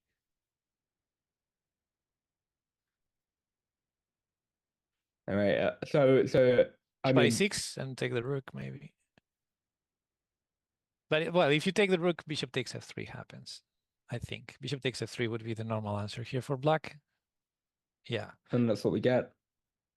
And it's getting tricky. I mean, rook at g3 or something. Like white has a lot of pieces to start defending. Knight at h4 is also another idea. He takes. That's very brave. Okay. Is there a way to immediately punish taking though? Because I mean, Maybe not, but you know, problem is I'm a practical player, so some options I immediately reject them. Like, ooh, too risky. I don't want that. But yeah, these guys are good. These guys calculate much better. Now g2 is a hole, but I guess it's fine. You have many pieces to drop and defend. Even rook g1 may defend. Yeah, now black is trying to use that g2 square. Pawn takes pawn is interesting, or yeah, this is the best move order actually. Bishop at h3, I wouldn't be surprised. oh, I don't. How do you hold this position? With bishop at h3, yeah, you have to eventually put a bishop on g2 if you can. This may be lost, yeah, resignable. Because anything you drop on g1 is going to be taken. As someone who usually does that, what white did there of blocking with the rooks on g2 and then the other rook, that usually doesn't work. I can tell. And he's got this king h1 immediately. I love it. Yeah, he did the same on the previous game. Was that a blunder? Maybe knight Why g1, was no? C3 a mistake? I'm confused. No, he's happy to give the knight, I think. Or maybe it was, because now he moves it away. He was just defending d4. Yeah, I think it was probably theory. But now that d4 was properly supported, the knight went away. The thing is, many times you give the knight on f3 or f6 just to get a strong pawn there and have everything defended, and you get a pawn in hand for your attack. He's done it again. He's got the setup. This is what my Crazyhouse dreams are going to be filled with now. Just me reproducing. And that h2 is interesting, yeah. But you can take. I guess does he take the pawn back, or yeah, knight takes c4, right? I expect, yeah. Knight e3 immediately challenging the knight. And knight takes f2, okay. Black gave some material, but it's getting pawns. Pawns are really annoying.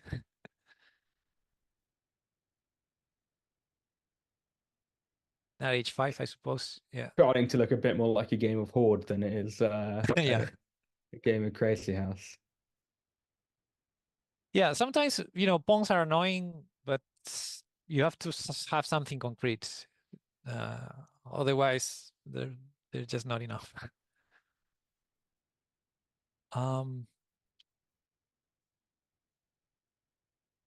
Very interesting.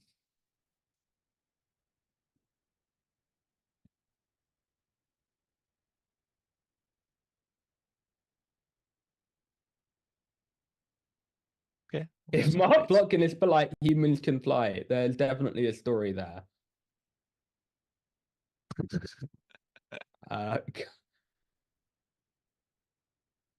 Okay. So what? Okay, so you take the rook and You take the bishop this, on a4. yeah. Oh, e5. Yeah, that's a queen. Oops.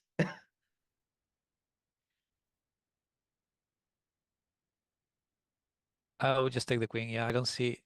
And pawn, no. What?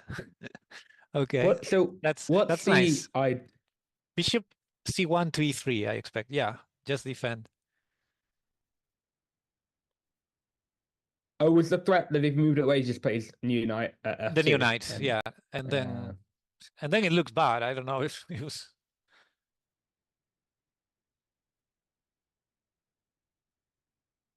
Okay, queen at h6, pinning the h3 pawn. So there are ideas like knight at g4, threatening rook at h2 mate. That's on the board. And maybe you drop something on h2. Ah, well, knight takes f2 is mate too. So knight f3, I guess. Knight f3 is defending both. Well, defending. well, It's he's just stopping mating one, I mean. But yeah, that was very nice. Knight at g4, I didn't see the double threat.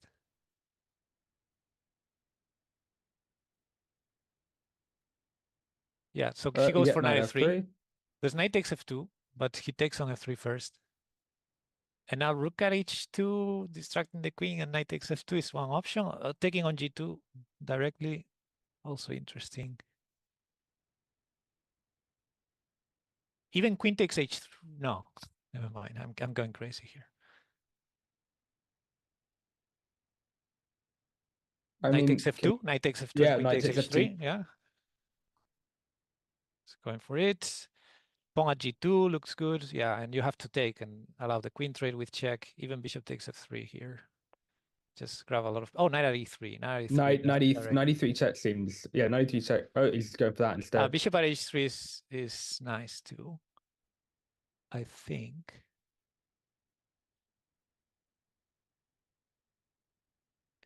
Yeah, right. the idea is queen at h4, rook at f2, and queen takes h2. That's mate.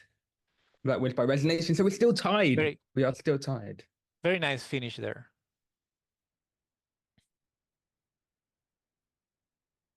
I play these and as here black every time. Oh, right. Where we give. So you said this the same thing you talked about earlier. We're giving up this knight for this doubled f pawn. These doubled f pawns to keep our king a little bit safer. Which is a bit safer, and also gives black the pawn. So pawn at h3 can happen one day. That's why I think white played with knight e2, knight f4 to already control that. Yeah, it did win by 2. That is correct. I wouldn't be surprised if knight takes g7 happens at some point. Whoa, he castles.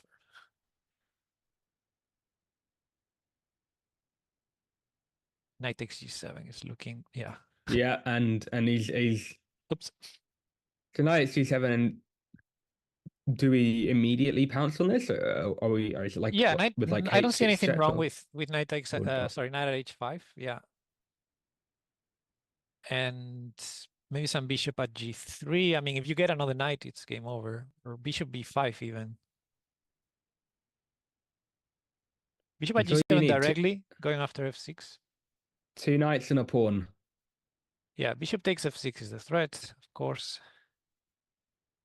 And black needs to not lose any knights, because otherwise knight h6 is mate.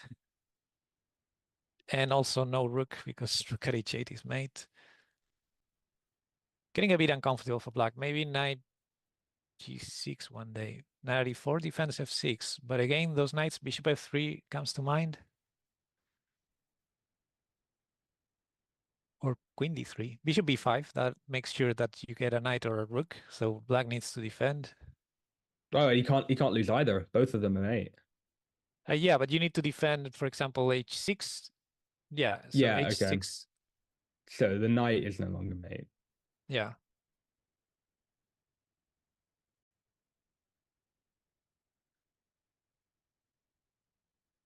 Okay, black gets some counterplay going. Can you ignore it and just go bishop back to Yes. g7? Mm, yeah, but you don't threaten much with bishop g7, right? That's true. But ignore it would be my... Jesus, king takes e2, I did not anticipate. Ignoring would be my reaction. I don't know what to do, but I know I would ignore it. Maybe queen d3. Yeah, threatening pawn at h7. So is queen takes f3 possible here? There's no bishop to pin immediately. Yeah, but this knight takes b5 maybe simply. Knight takes b5, knight takes f6 check. Knight takes king... f6. You have to sack the queen. Yeah, queen takes and you have mate and one to deal with, right? Like Pawn h3 is nice. You first put this knight under some this white king under some pressure. Now need to watch e2. How do you do that? The queen you can't cannot do keep knight takes. You can't do knight f6 check, right? Because otherwise, because you queen just takes get f6. mate. Yeah, Queen takes f6. Yeah. yeah, and it's not easy for the queen. Maybe queen d3. But then if you sack the queen, you're gonna lose on g2 anyway. So so he takes one knight and the other one cannot checkmate on its own. Yeah, I missed that. It was the simplest.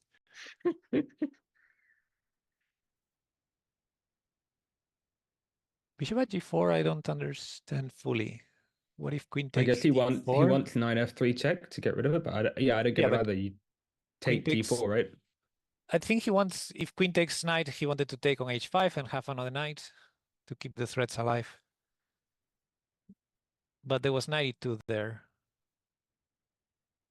After bishop takes e8, knight e2 was checkmate, and it was missed. A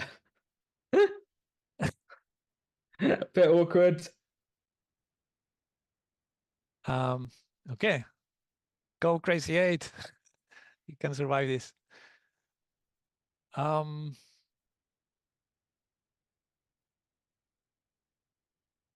Looks like I wonder is join the commentary Nice. the commentary booth in the game chat. Oh, cool. Pawn at h7 check.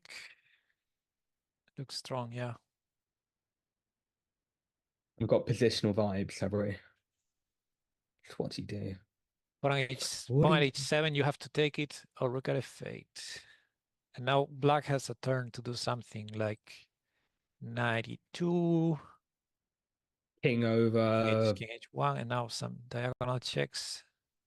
How do you finish this?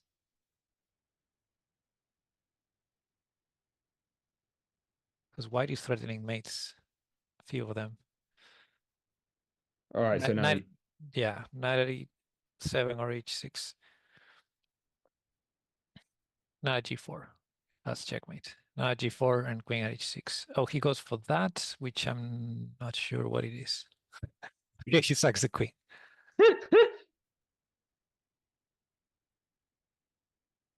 And rook at h8 was precise instead of bishop takes, I think.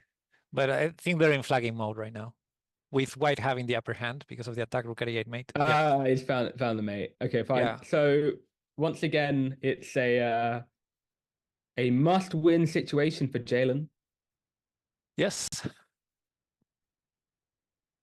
This match may never end. Oh, we're not getting King H1, Knight G1 in this game. Changing now.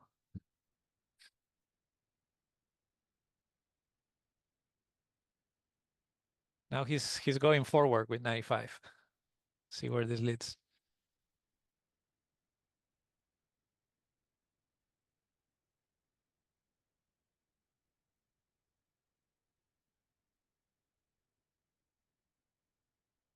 After 10-10, they flip a coin. You know what? I think that's a fair way of deciding, That'd be fair, yeah. to be honest. If they're gonna open Yeah. identically, I think a coin flip is the only way to solve it.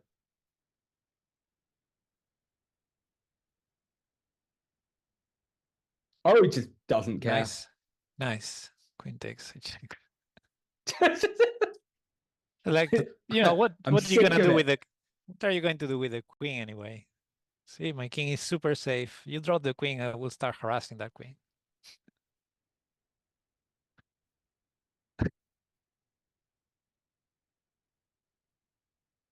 This feels winning. Yeah, I think so.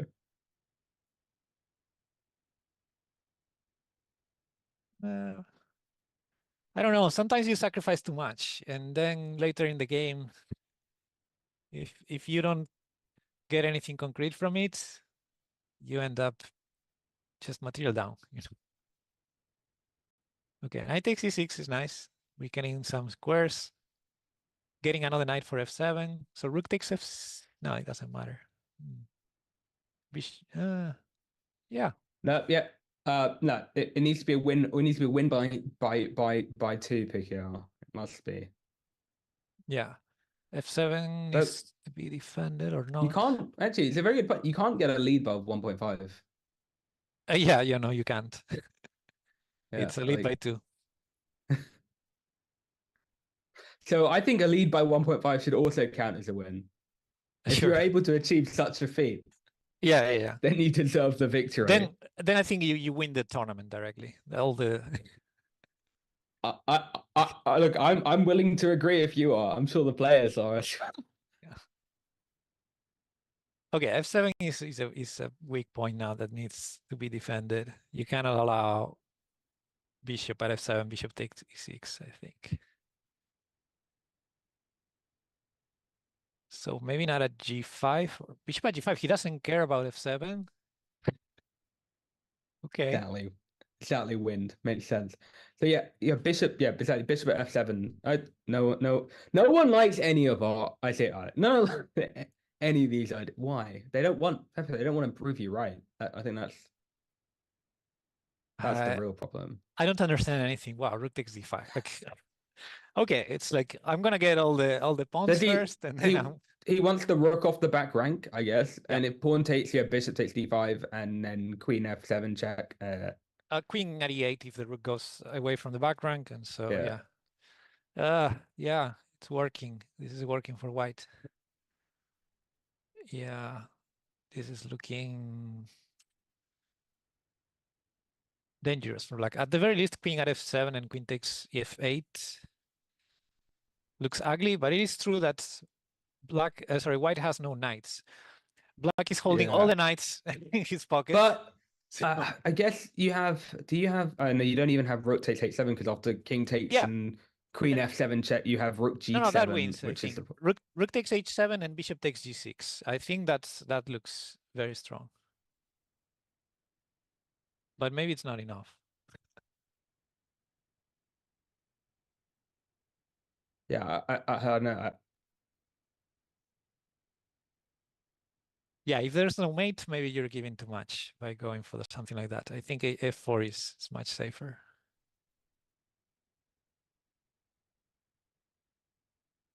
Oh, now, yeah. There we go. Yeah. All right. Game aborted. What? Yes, wait, I have to explain something here. Okay. Since we've been actually, let me check. You did have a rule session, didn't you? Yes. Well, we will actually we are talking with the players right now because it's going to change I mean, it's not going to change. We are just actually they're going to decide that it's not going to be by 2 after you go over time. we've been actually like around 20 minutes over time. So like after X amount of time, like we should like just do a sudden death. So I'm just telling the players about that. And I think it's happening right now. So yeah, let me actually just confirm 100%. Sorry, I'm talking with the arbiters. And that's why I actually like just sharing. It's a sudden death now. Okay. Yeah, I guess the question is I think it's also being asked by others, so I think it'd be wrong for us to overlook it. Does white not have a huge advantage then? How are we just kind of accepting that that's going to be that's just the nature of how this is going to fall? Both players actually like accepted and they agreed like it's also for them like better just to play one game. Also because it's a bit exhausting to continue.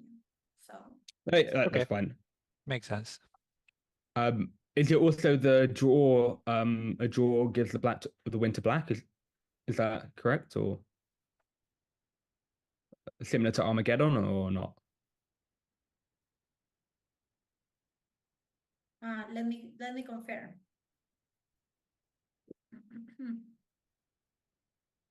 So if there's a draw, rematch. but they change colors. Okay. Yeah, they change color. But please, like, let's not make a draw now. And now they're going to draw every game.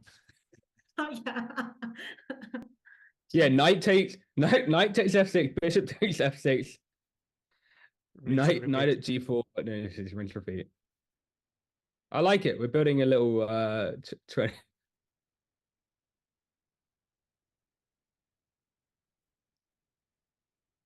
Well, black is trying to be safe here, playing very solid.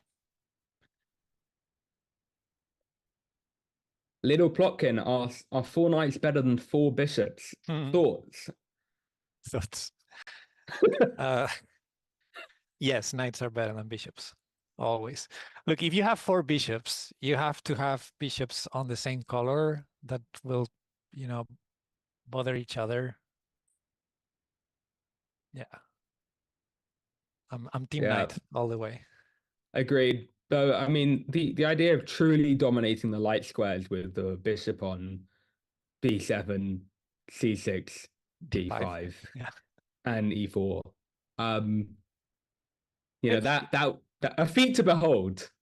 Sometimes it makes sense in Crazyhouse, to double up bishops or triple up bishops, but it's for like a very concrete reason. Like, okay, and now I'm gonna, trade them for something to create a weakness or something. But just for the sake of doing it, there's no purpose. While for knights, you start placing your knights in good squares, and they can stay there for a while and make damage. But I'm very biased. I'm very biased towards knights. That's my my favorite piece. I in fact, fun not so fun fact. I went to Halloween in one of the massive inflatable chess knight costumes from chess.com. I did win best costume, by the way. So it was worth it. I didn't actually get anything for it though. Proving again the strength of the knights. Exactly. The knight is just the best piece. Yeah. I mean, if that's not the ultimate proof, I don't know what is. Like. Oh. Okay, what's going on here? It's like black doesn't want to put a lot of pieces forward, but okay, now he's going for it. Bishops can attack and defend at the same time. D4. That's true. I've never seen D4. a knight do that. He makes a good point. I've never seen a knight attack and attack and defend. Yeah, no, it's literally important. No. We've just heard that's not possible, Pepe. No, it happens all the time. No. Okay, that's true that bishops have a strong point. Ooh, that's hurtful. Knight at e7. Yeah, sack the queen. There's a strong point in favor of bishops is that many people suffer from bishop blindness, where you have a bishop in one corner of the board and you don't see it's defending a square on the other corner. That's a point in favor of the bishops. Yeah. Oh, lovely. D4. Finally d4. Oh, yeah, that's gonna be a lot of initiative. It's fine. Nice attraction. Yeah. King G7, King. Oh, he's just go straight back instead. Oh, yeah. I disagree. Expected King G7 and run. Rook at G1 is nothing. Rook at H7 maybe. I mean, that was. That's it. Yep. And Crazy 8 is through the losers bracket. In, I guess, I mean, astonishing fashion. Yeah. Thank you for the. And it was a very, very tight match. It was very exciting to watch, and I think either one could have won this one. Yeah, it's difficult when you get into such an evenly matched scenario. It has to be decided by something. So I think there's congratulations regardless. a certain feeling of, even if you lose, I think in these tight matches, it's a certain feeling of achievement that you both played a strong match and could have gone either way. Agreed. So I guess we can make sure to update my little bracket over here so I can see the standings we have. Mm-hmm. Yeah, I can mention here the bracket. We have it in the screen right now. Okay. We have the winners final, Janak against Mark. In the losers quarterfinal, Lars against Jeffrey John, and Bartlomiej against Crazy 8, row Mhm. two. So those are the three matches that we will have now. All right. Nice. I guess we wait for them to start, and I think perhaps which one do you want to cover, Pepe? Either one, they all look good. I don't know.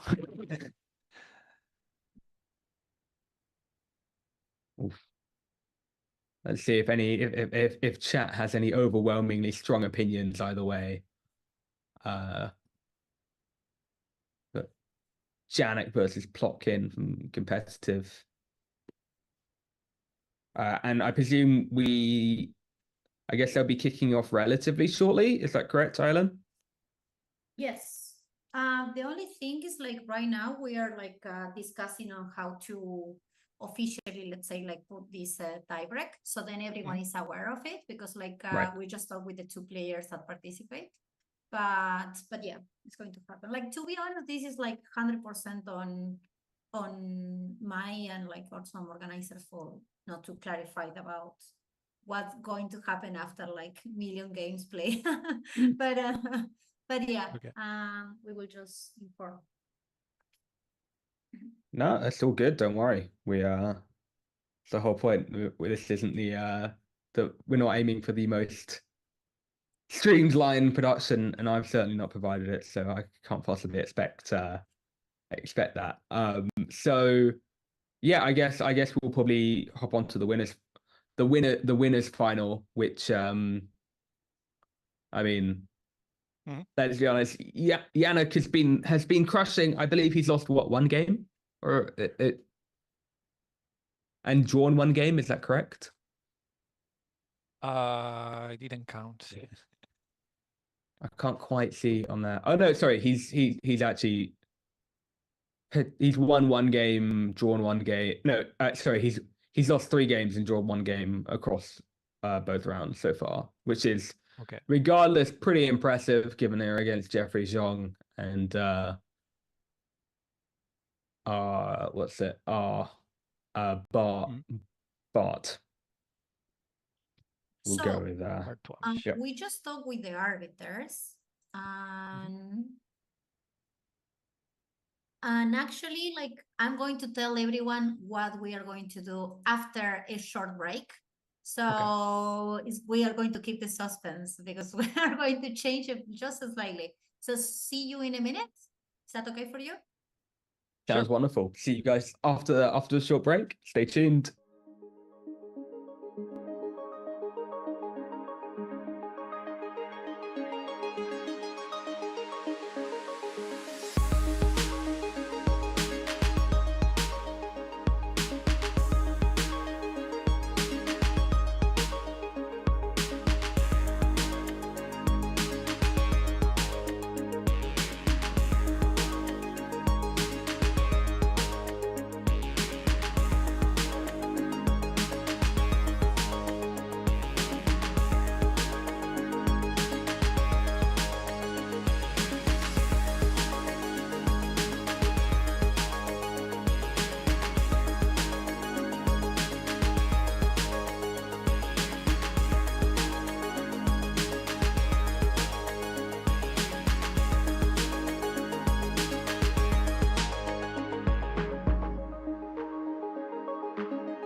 3, 2, 1, let's go. Now. And we're back. All right. I believe so. I'm waiting for the stream to catch up here. But welcome back, everyone. We've just been on a short break, and we've had a slight change in how we're going to be playing going forwards to avoid scenarios as what just happened with extremely long matches. So instead of having the requirement to win by 2 points, what we're instead going to have is whoever is leading at the end of that 30-minute period for the winners bracket or 20-minute period for the losers bracket, will be the winner of that particular section, be it the semi-final or now the finals or the losers semi-finals. Should it be drawn whilst the current game at the end of the final game, it will continue in a sudden death format. So not quite arena format. So the arena format in chess.com means the games end at the end of the time control. That's not the case here. The game that is ongoing when the timer runs out will continue to be played. And if after that game is finished, it's still drawn, they will play a sudden death. They'll keep playing sudden death matches until there's a winner. Otherwise, it will just whoever is ahead on points at the end of those 30 minutes or at the end of the last game that eclipses. So yes, with that in mind, we're looking at the winners final. It's Janak versus Plotkin. Let's just swap the perspectives around. Janak is currently leading by a point. Pepe, this position, what are you gonna say? Well, White did something that I love doing against the Fianchetto, which is h4, h5. Just open the h file and got some play there. And you can see Black's king completely trapped and surrounded. As long as White does not get a rook, that king may just be pretty cozy on g8. So I don't know. I think I like Black. All right. So no rook, no queen. But can we force that? And actually, here I guess is there bishop. I mean, I'm looking at pawn at f2, and obviously you don't want to step to f1 because of knight g3 forking the queen and king. Yeah, knight g3 directly looks also interesting if a rook may be useful. Also to cover some squares because then pawn at f2 would force king h2. Okay, knight f4 also interesting. Yeah, in general, you want the queen out of h5. I think it's a bit annoying that it's putting pressure on f7 and at some point a sacrifice may happen there. But I don't know. It's probably nothing. Is the idea perhaps for knight f4 to remaneuver this knight to g6? Or, I mean, I know a knight could immediately be put on g6. Yeah. But... Well, at the very least, you're attacking and defending because knights can do that too. And you're defending g6 and e6, but you're also putting pressure on g2. It's very, very nice knight there. It's like an octopus. It controls so many squares. All right, wonderful. Well, this is clearly and put pawn at f2, actually, pawn at f2, check. King cannot go to f1 because knight at g3 is mate. And if he goes to h2, knight at g4 may force a queen sacrifice. Yeah, knight at g4. Oh, actually, the queen was already hanging. I missed that part. And that was a forced mate, yeah. And that's another game going towards Janak here. The Plotkin had a bit of life in that position, but wasn't able to hold. Yeah, that was a blunder. White prepared very nice the double take on e7 with the knights, forcing Black to give a rook for the checkmate. I heard someone in the chat saying earlier that little Plotkin beating Larso was not on their bingo card. But yeah, we have him here in the final now.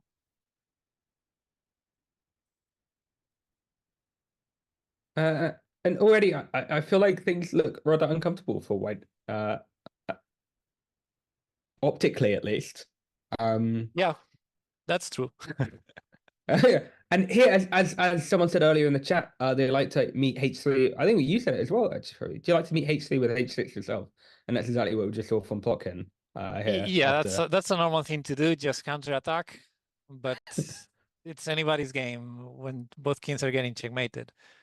I think black is doing very well here. I wouldn't be surprised if there's a way to kill white here. Like a queen trade and queen at g2 is a big threat. White would need Queen a at queen. G2, pawn White takes, would need right? a knight. If white had a knight for e7, and there goes the knight. But Yeah, yeah. it was at the cost of a checkmate. Not worth it. It's desperate. So 12-10 doing very good here. Bishop takes h6 would be normal, and pawn at g5. Yeah. Yeah, and sort of a fun fact, when I was doing my little research on all of our candidates, 12-10 was by considerably the highest rated Crazyhouse player by rating. And Yeah. I don't know if that's also, I don't know if he's the #1 ranked Crazyhouse player. I didn't check the full rankings on chess.com, but one of the reasons why I mean, basically the only reason why I put him as favorites after seeing a 2800 Bughouse and 26 whatever Crazyhouse, it's kind of insane. Yeah. I'm always shocked he's only in an M. You know, like it's just like God. Yeah, he's one of the strongest players in the world for sure.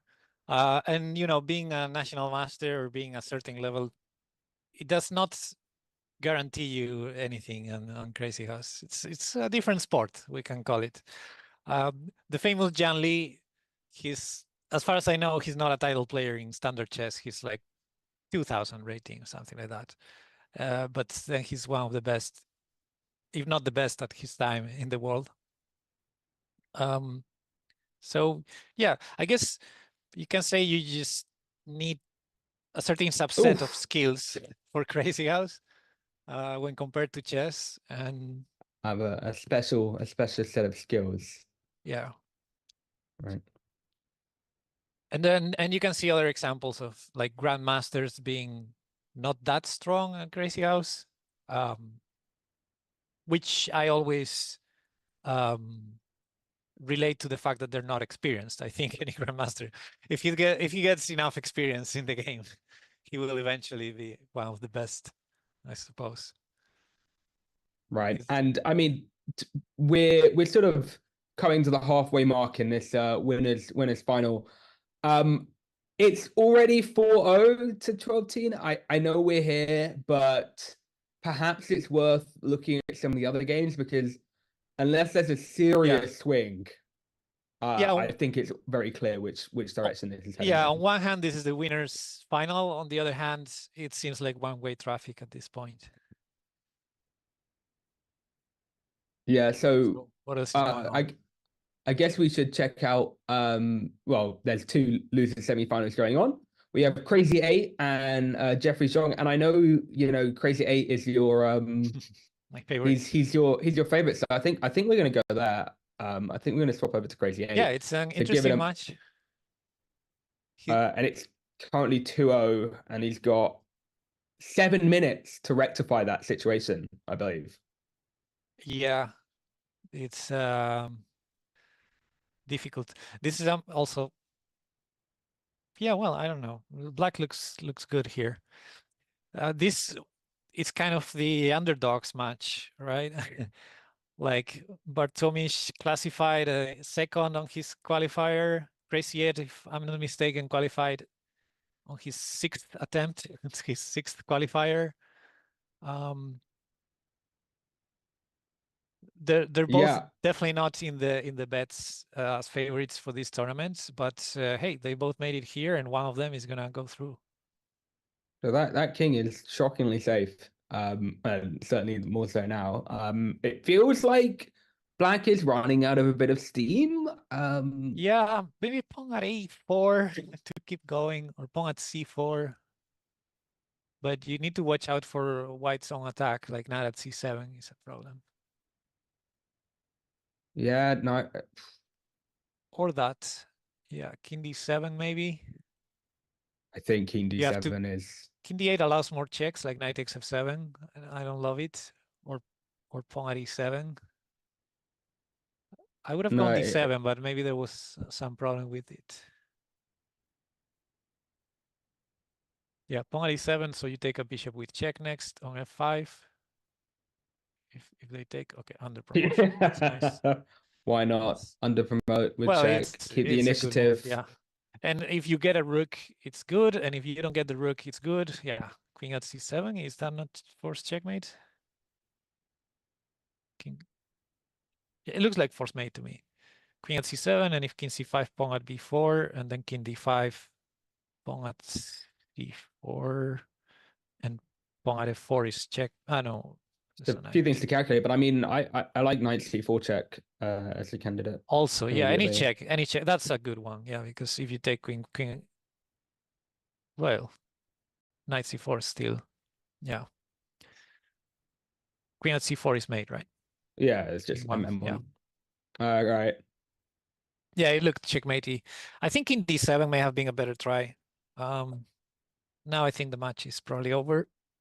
Yeah. So before the graphics get updated, let's perhaps look at the other losers bracket one, because I think with correct play, Bart will just sit there and stall. So And Jeffrey Xiong and Lasso is 2-0 to 2-0, yeah. to Lasso.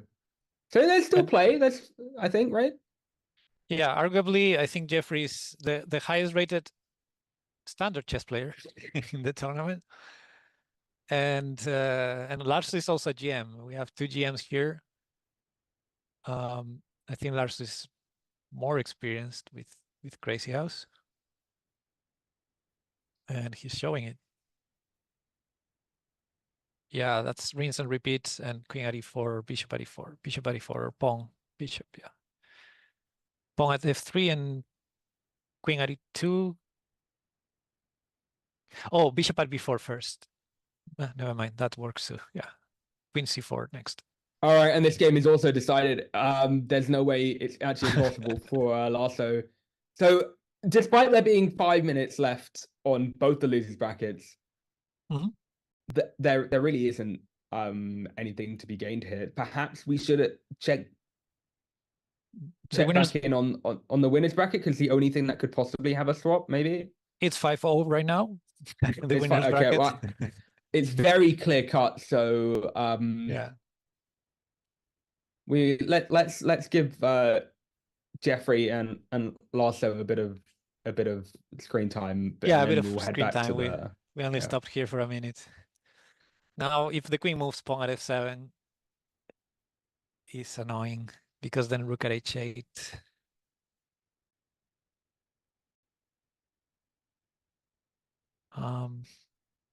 Yeah, it's knight d5. That's interesting. So if queen takes g5, knight takes e7. That's the idea. Well, king f8, rook g8, king f7. I did not expect knight at d5. What's the follow-up? I don't see the. Yeah, I know you get a rook on the back rank, but I don't see anything concrete. Yeah. Okay.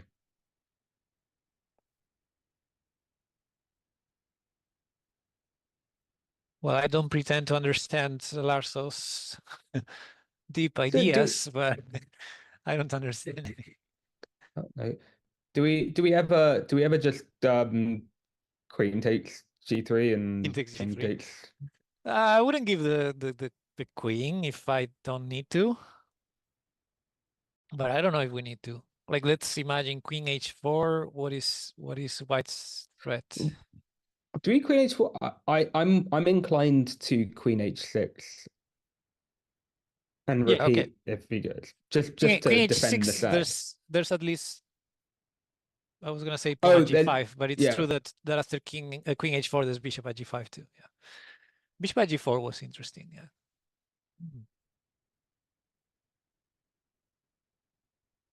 Oh, and we've got a list of the top 15 chess.com Crazyhouse ratings. We have the Duck at 2,977. So if you That's a know who any nice of these knight f3 here. Should win. the Ah, no, question, yeah, this. is that the Yeah, sorry, I was miscalculating here. no, Go keep ahead. the Duck was apparently over 3,000 yesterday, whomever they may be. Miss Hannick at 2,940, Casey at 2,747, and White wins by resignation here, and this will be the last game for Jeffrey Xiong, unfortunately. And yeah, 12 scene is only number 7. But whoever the Duck is has a commanding lead. Actually, sorry, the Duck and Miss Hannick have commanding leads, rating wise. Interesting. I think I saw the duck in one of the qualifiers. Not sure. Oh, cute.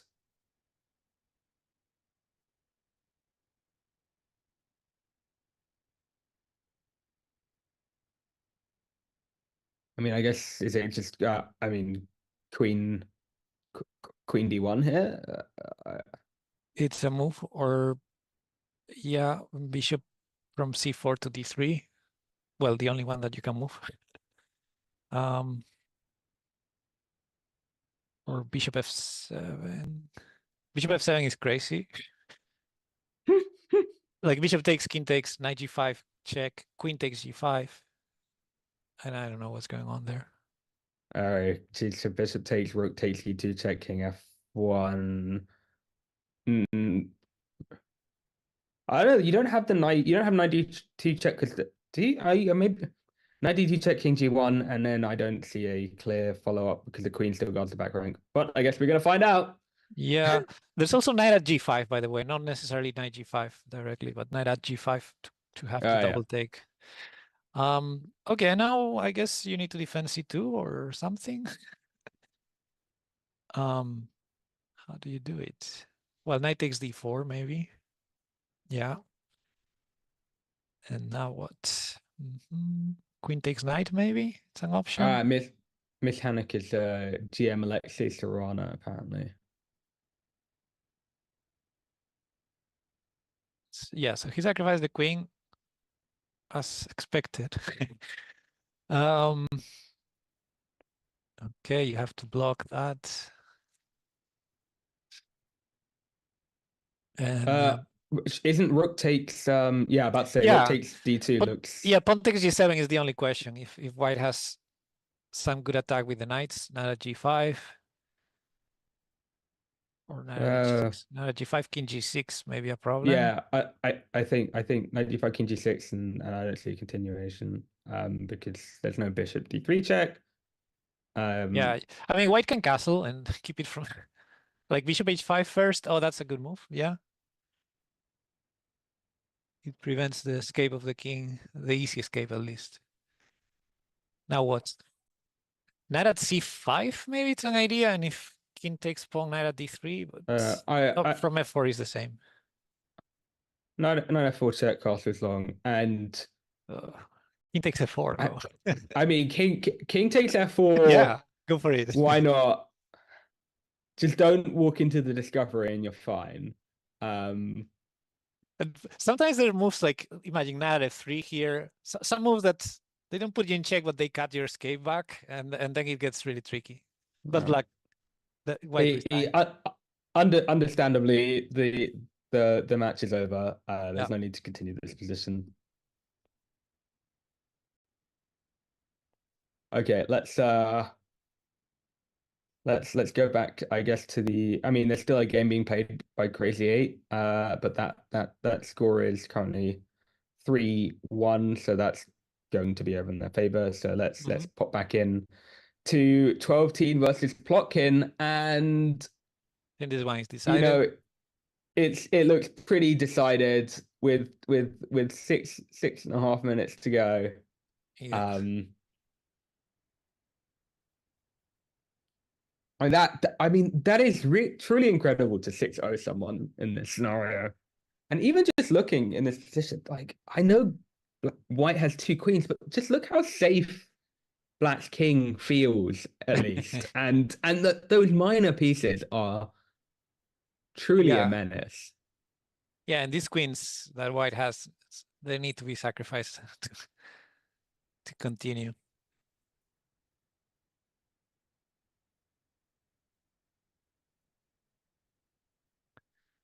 Crazyhouse is rough. It's a cruel Like, and unforgiving mistress. Yeah. Also, even though material is not that important, in standard chess, you're a piece down, you're a piece down. In Crazyhouse, you're a piece down, and it feels like 2 pieces down because it's the piece you don't have and the piece your opponent has to drop anywhere on the board. So it gets brutal. As if your opponent starts getting a slight advantage, very soon it looks very strong. Rook at e8, maybe check. White needs to go first. Yeah, that's also interesting because after takes, you need to take with the king. You cannot get smothered. Knight takes g8, there would be a smother on f7. So, okay, White rinses and repeats. Oh, and that's a win for Plotkin. Yeah, Black resigns because I think there was forced mate. He grabbed a rook in the operation. So the next was going to be another drop and mate, yeah. Okay, that was F6. What's that? Is the never play F6 rule also a thing in Bughouse? In Crazyhouse? Sometimes you have to put a pawn there to defend. Yeah, I do it more often than not, actually. And look at he dropped bishops on g6 and f7 after that. Like, he's completely safe. The same way that sometimes you sacrifice the knight to have a double pawn on f6. Sometimes you just go f7, f6 to also have that pawn there and defend those squares. But it's hard to tell. It's hard to tell. f6 is more or less weakening than h6. I cannot tell. I think it depends many things.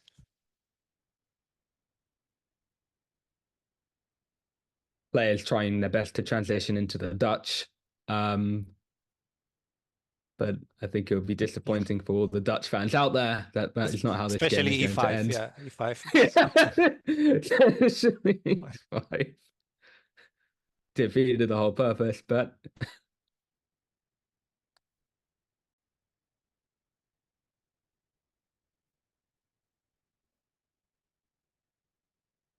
intriguing. I guess so. Makes sense.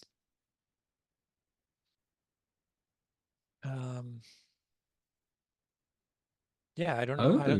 I don't know who's better and why. Black's king looks a little more exposed, but also Black has some action on the f file and knight takes h3 ideas. Yeah, I have to say bishop at f5 is annoying. Yeah, bishop takes g6, and then knight at h4 maybe. Oh, pawn at h5 also with similar ideas. Ooh. Using very well those weak light squares. That's just staring down. I mean, but it seems. I presume White is weighing up whether they want to allow knight takes. Yeah, but the decided. Yeah, the bishop covers. Yeah, the bishop was covering too, and bishop at h4, by the way, defends f2. So now there's no smother mate here. But yeah, there's this back rank situation where you can rinse and repeat. Maybe we get a threefold here. Rook at g1 and draw. Draw by agreement. By agreement. Okay. Yeah, they would repeat. Sooner or later, if they keep doing that, they would repeat anyway. Well, I mean, this will be the last game, so it's for style points.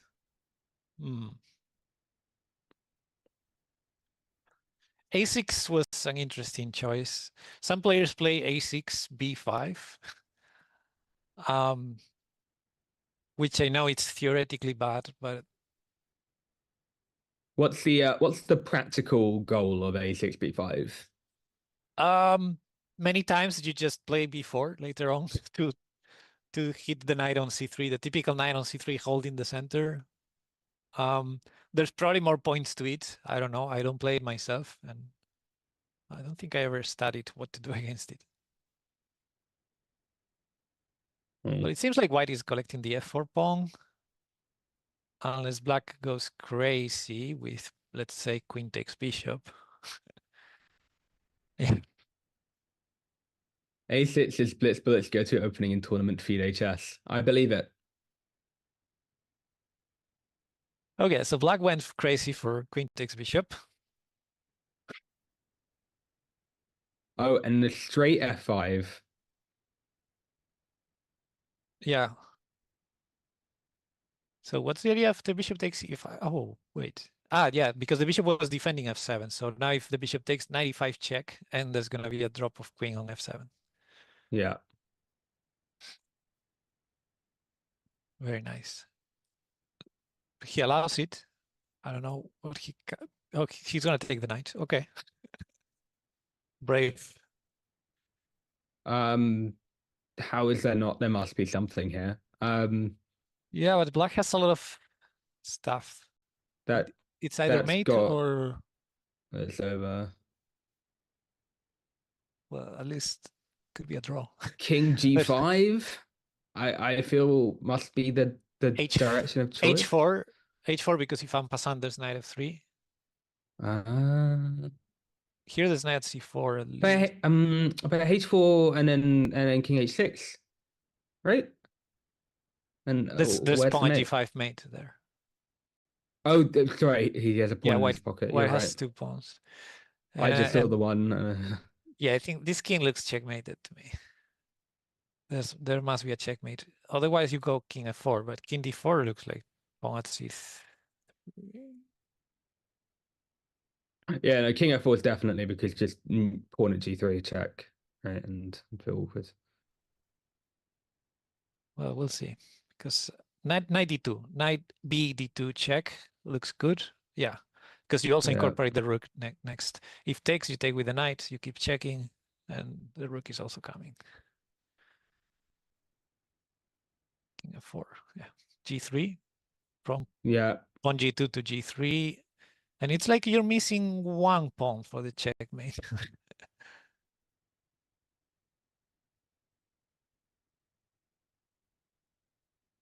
Maybe you can still go for h4 next, because en passant still allows knight f3. So yeah, g2, g3 looks normal. Oh, he goes for a non-check, allowing black the opportunity to, I don't know, pawn at e2 or something, but he thinks there's nothing. Okay. There's bishop at d3, for instance, a move to consider. Bishop at d3 check. Ah, no, wait, the bishop is pinned on f5. Never mind. Jesus, I can't see anything. Yeah, black has a lot of pieces, but what to do with them? So he goes to defend. Probably a not. bad I wouldn't idea. be overtly worried by that one. Yeah, this is forced mate with knight f4 pawn at g5 or g5 pawn. Yeah. Knight e4 is nice. That's also nice. But giving the initiative back. But knight e4 was forced mate, I think. I think so. Because the bishop couldn't take, otherwise queen f4 and queen g5. Okay, so I don't know what's going on now. I think they're just playing for the plot. Pawn f3. Okay, black has something suddenly. King d2, king d2 With maybe. 6 seconds, I don't see it. Okay, king f2. Queen trade. He allowed the checkmate. Why not? Why not? Yeah, but queen takes e2 probably was good still for white. Yeah, I don't. Queen takes e2, and you can't take that because of queen g5 mate. So yeah, queen takes e2. I was expecting knight at e4 check, but I mean, you first take the queen and then you think. Yeah, deal with it later, I suppose. Yeah. So, it'd be nice if. Sorry, I was gonna say if the games are over, we could go back maybe and see if a checkmate was missed there with knight e4. earlier. It's actually happening now, Lars versus Bartlomiej, the loser semifinal. But maybe you can finish because that just started. Well, it's actually like still we have 15 minutes, 14 minutes. So if you want to quickly see that, and then we can move on to the other one. A4. So if you take the knight, it should be made. It looks, unless I just miscount that entirely. But I don't know where the mate is now. Okay, I think Lars started playing the next. It immediately went in. Fun, so it's fine. we'll go. We can assume there was a mate somewhere. We're the best commentators ever. Exactly. All right. Oh, so they won a game already. Last player already took one off Bart. Let me swap the camera. Let me swap the board round so we got everything correctly. I think it's I think that's Halo above Lars' head that is giving him this power. But yeah, uncertain. it's probably it.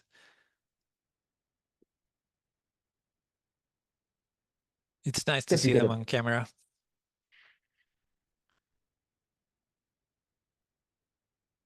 Yeah, that's like a pure material blunder. But I mean, this is black. I love this. I love this word. I'm going to be using it whenever. But black beginning to build up a nice little pocket. I feel like a professional. Nice. Yeah, very nice. Pawn at f7. Nice. If he can survive this onslaught. And pawn takes g7, knight at. Wait.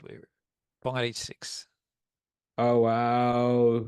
Nice. Great. That is. Yeah. And so the key, well, with queen takes e6 was not to get a knight. He did not need the knight. He just needed the knight from e6 to stop defending g7 for this checkmate. That was cool. Thank you. Okay, who plays this in Crazyhouse? This is a standard chess opening. Come on. Exactly. You take on a7. This is like in standard chess, you would not play like this, but I mean, this almost feels like a fried liver in a Crazyhouse version. All right. Well, we're saying that this line's been played a lot by Chewy. It's top Crazyhouse theory. Chat's going wild. They're demanding a recount. What are you gonna do about that? So it's gonna take any opportunity to flip it away from me. I'm just saying, yeah, go at him. I like how Chewy has an increasing universe of nicknames. That seems to be doing. Now we're on to Chewy the Chewer. Chewy the Chewer sounds normal. Sounds good. I don't want to mess reasonable. with someone called Chewy the Chewer. That's pretty scary.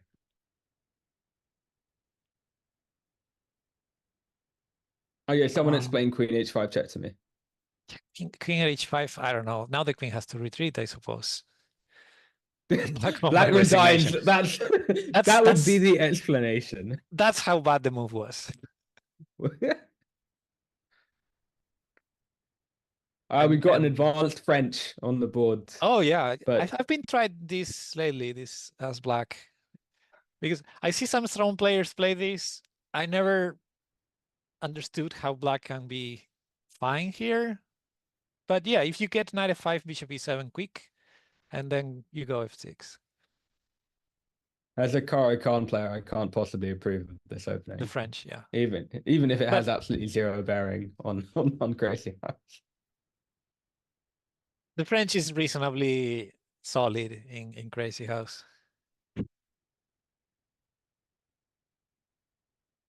Now you got the f-file open. Yeah, pawn at f6 is a bit annoying. But I mean, G takes, E takes, Rook takes, and you can take the pawn, and then if they take, you can take back. But yeah, I expect the knight exactly to be removed from f5. So now h6 is is a weakness. Even knight at h6 is an option for white. He's getting more trades first. But yeah, black king is a little suspicious. There's bishop takes f2 as a counter chance for black, but I don't think... Without a knight, it feels... Yeah, exactly. It feels like not enough without a knight. And the bishop is covering e7 for now. Yeah, Okay, I he think this has- makes a lot of sense. Ugh. F takes e5, no fear. Oof. That's rough. I don't know. See, one problem of not having anything on f7 or e6 is that you cannot sack the queen for the knight, because it would be lovely to sack on f2 and then get the knight with queen takes d5, but the fact that queen takes d5 is check is kind of a problem. What do you do here? I mean, queen d6. I'm looking for something that doesn't lose the queen. And Yeah, queen or e8 block, loses the queen. pawn at f6. Okay, he Go sacrifices, to the sack. and maybe what's the idea? Bishop. Oh, he sacrifices because bishop at h4 and you take the knight. Yeah, that's also a common pattern. You sacrifice the queen for 2 pieces, but at least you defend f6 and h6.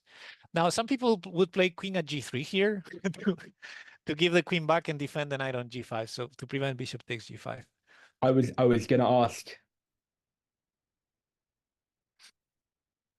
Yeah, black Okay. sort of defended the immediate problem, but now pawn at g7 is showing again that this king can never be safe. So ugly. Of course, if you take this knight at h5, and if you don't take, you need to play like knight at g6, but you give the rook. I don't see how. I think resignation is going to be the move, based off the prior games. Oh, well, I guess I'm wrong. He allows queen at h8 and knight at... I mean, I would just take the rook with the pawn. Take the rook with queen, yeah, and then you have rook at g7. That's checkmate. Oh, so you have to take with the bishop here. Yeah, that allows rook at g7. And if this is not mate, knight at f6. I mean, knight takes c7 check looks potentially sufficient as well, but yeah. It was yeah, knight takes c7 was mate, right? The queen on d1 was cutting the king.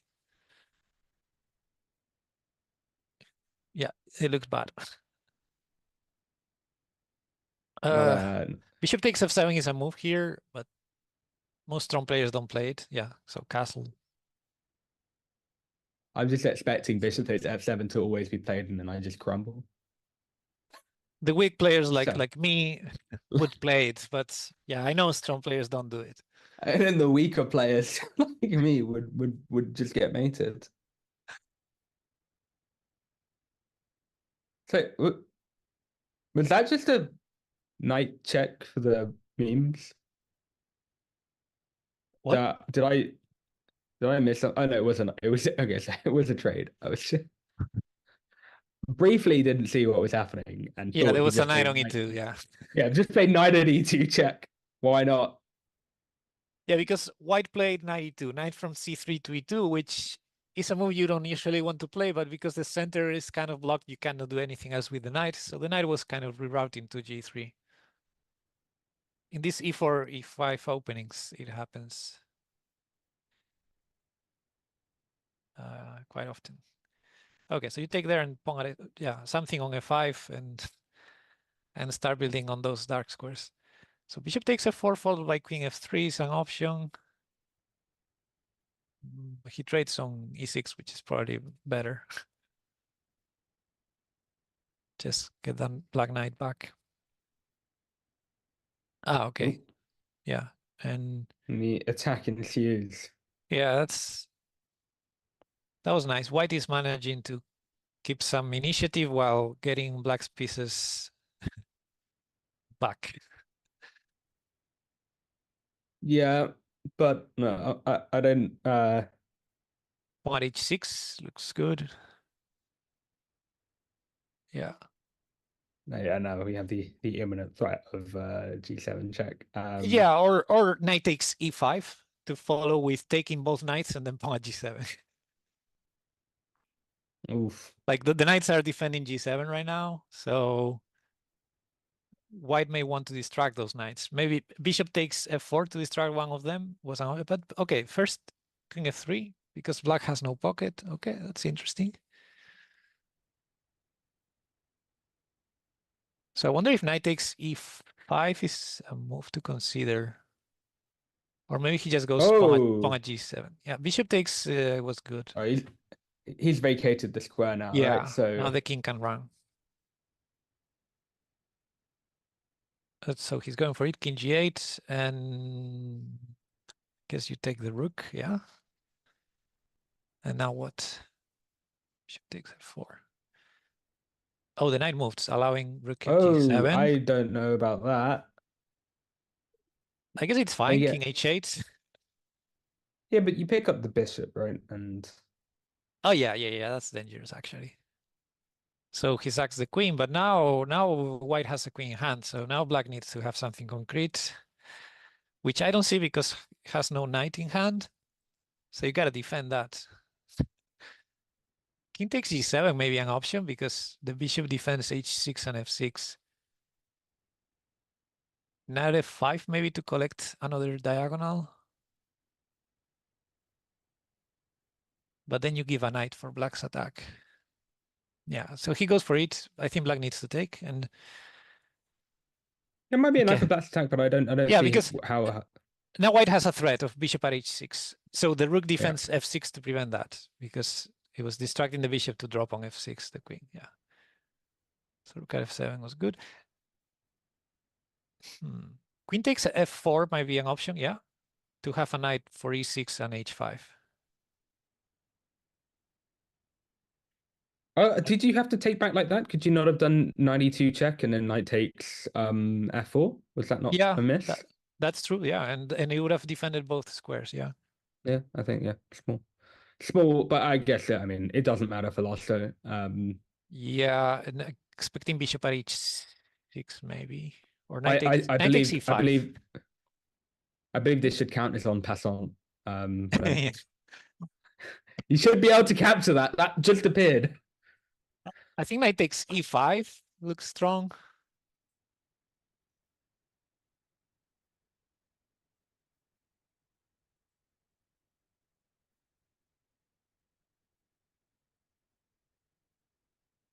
Knight takes h3 was an option. It's flagging mode now. Look at him go. Yeah. Drop the knight on g6. Quick. Knight on g6 was mating one. After queen f8. And they have one last game. I don't think Bart will be taking this 6 games in the next 190 seconds. So yeah, probably not.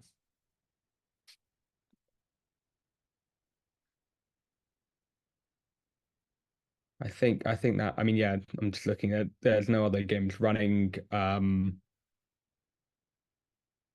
So I guess we will be getting Lasso versus Plotkin in the losers final, and then the winner will be facing off against Janak.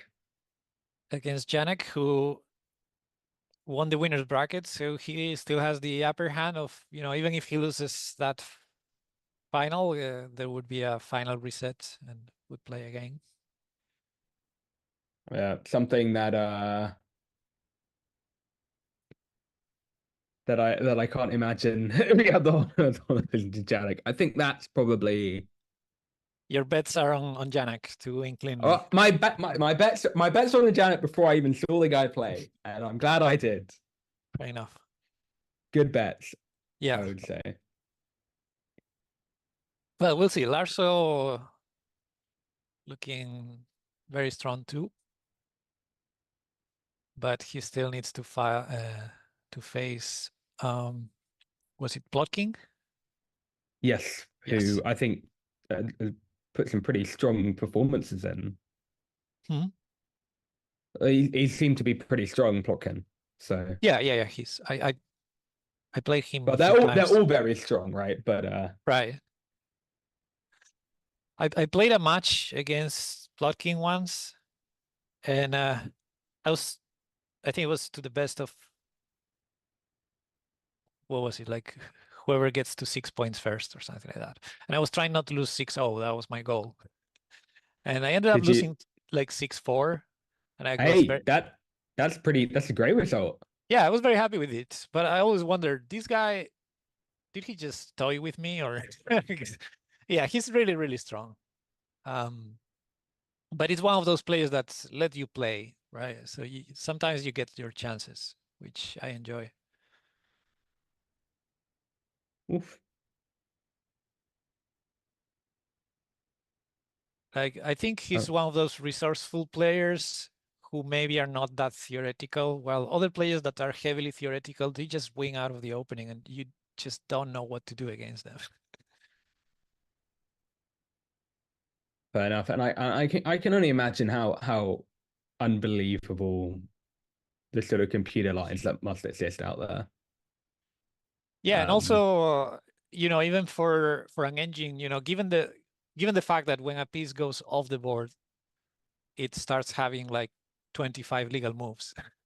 I think even engines don't go like super deep, super fast. I think like, Crazyhouse is very expensive to calculate. So I'm not sure how much you can trust engine evaluations unless you have a strong computer or you let it run for a long time. So I basically just trust the opening knowledge of these experts. I just don't use the engine myself. Just follow whatever openings they play. And I trust they have them studied, and that was oh, brutal. what say makes a lot whole bunch of sense. And yep, and that's it. I guess we got our losers final lined up for us now. Yep. With You can show the with bracket if loss you of want to. yeah, great. Let's see. I think we had some pretty one-sided semi-finals from my understanding. Mm. Looking at these bracket scores so far. I don't know what have your thoughts been so far as we sort of round into Um, the final innings. well, one important thought is if we look at the pairings, I think Larso and Plotkin already played in the winners bracket. Is that correct? And yeah, Yes. so And it was and Larso lost that one, which I remember someone saying in the chat that was not on their bingo card. And I think Larso has a chance for revenge here, but that was pretty much the only tight match in these last rounds. So it's exciting to see them play again.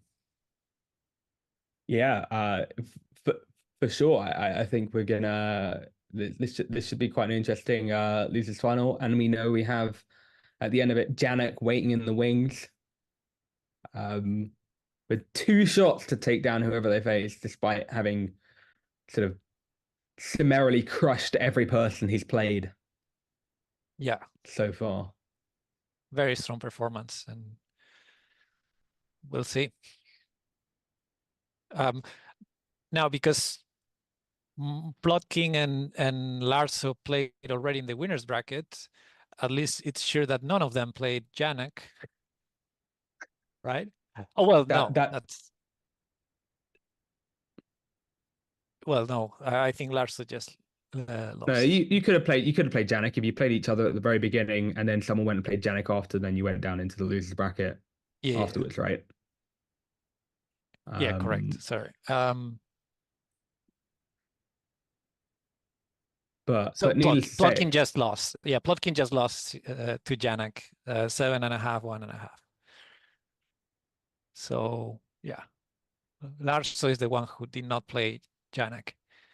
And so far, Larso has been showing strong play, but hey, he lost to Plotkin already today.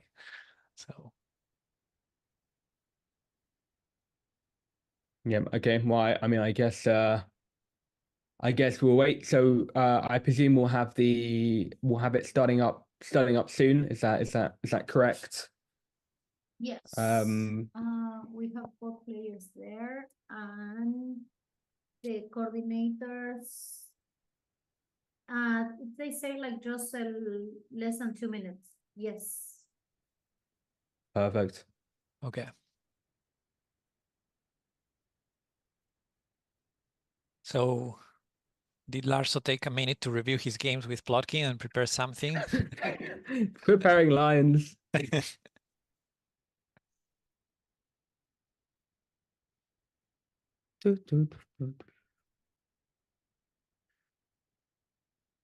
All right, let's Larso coming for Plotkin coming for Janak. I do want to see a good challenge to him, because as impressive a speed. Oh, here we go. We're getting straight in. We have Plotkin versus Larso. Let me swap the perspectives. E4, E5. That's bold. Is that an I mean, unusual opening? No, it's main, but you know, you allow this bishop takes f7. Yeah, okay. Those lines,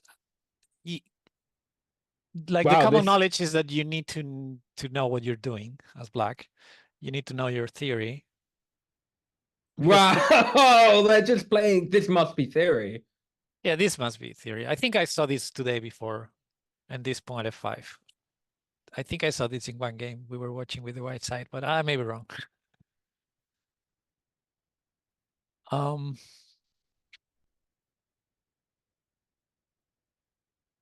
Yeah. So bishop, rook takes, and then what? Bishop at c4. Is that going to be pinning the rook, or is there something more menacing? Oh, if bishop takes this line, yeah. I was thinking you were suggesting rook takes first, which was interesting, but yeah, pawn f5 also annoying. Maybe even bishop at d7 is a move here, or bishop at c4. No, he just moves the rook. Okay, probably makes more sense than what I said.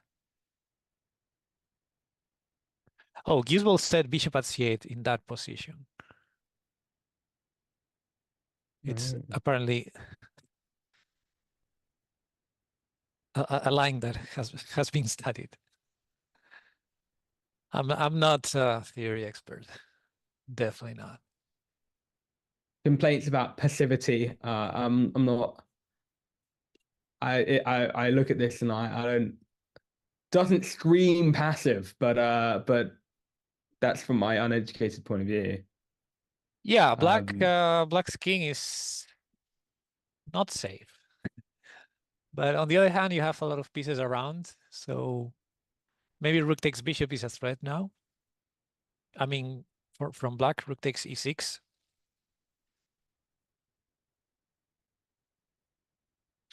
But I guess you could prepare it with, yeah, castling. Okay. I was thinking bishop at c5 could prepare it because of the attack on f2. Well, interesting stuff. Black has a bunch of pieces in the pocket. White has a queen.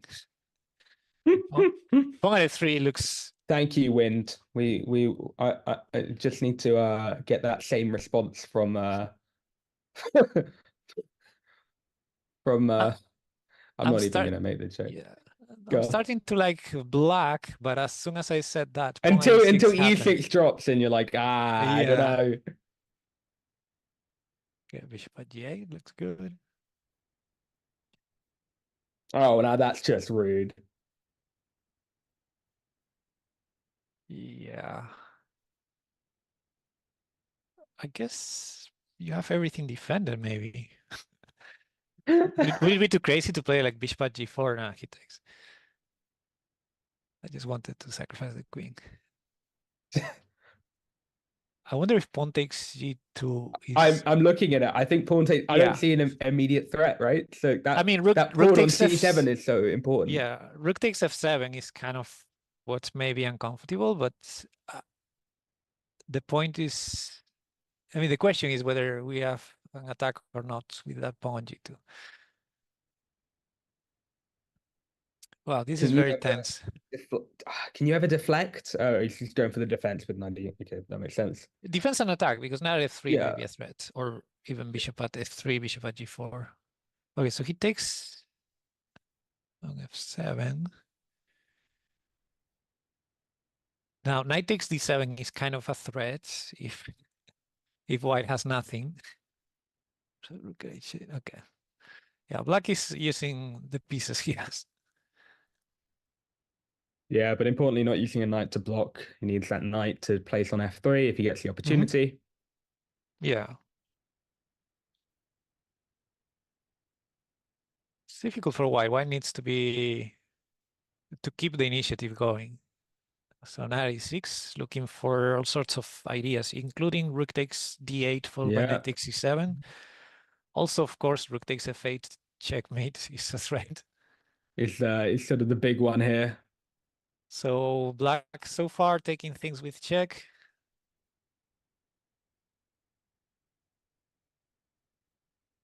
I'm not sure. Yeah, so yeah, if rook takes knight, the rook on d7 is hanging. Pawn at g2 was also interesting, but he goes bishop h5, allowing that. And then rook Queen takes takes. f8, the only move, and now, well, rook takes and rook knight g5. Oh, pawn. And now knight g. No, wait. And now knight g5. Never happened. Okay, Knight g5. that makes a whole bunch of sense. And now knight g5. Yes. Okay. They're both getting low on time. I like black, really. Yeah, I White agree. lost the attack. And it's just going to be a flag fest. Yeah. It's a scramble, and Larso doing well, I think, with the clock.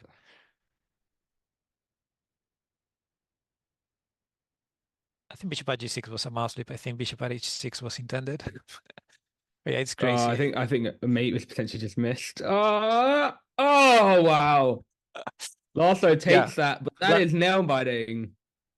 You know, when the time scramble started, they were like, Larsa was like 2 seconds up. So that's what counted in the end.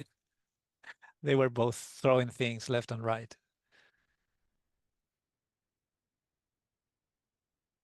I feel like a 1 second delay would make all of these problems disappear, but perhaps. Yeah, 1 second is still too little. Maybe. Who's going to win? Little Plotkin or Lasso, and it's a tied vote from the viewers. Again, they are just blitzing out these moves. It is unbelievable. Yeah. Why is Plotkin playing dead lost line? Yeah, that's an understandable resignation. Yeah. Being told Lasso's internet is 2 cups and a line of string. Hey, that's my phone.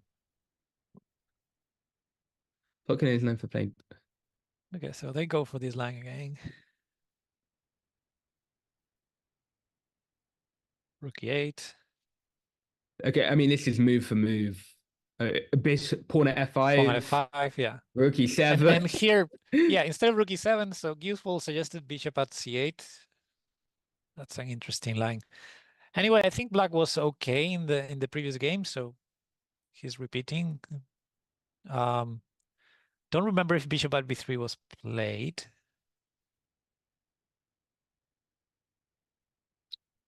They may have deviated already. I don't remember.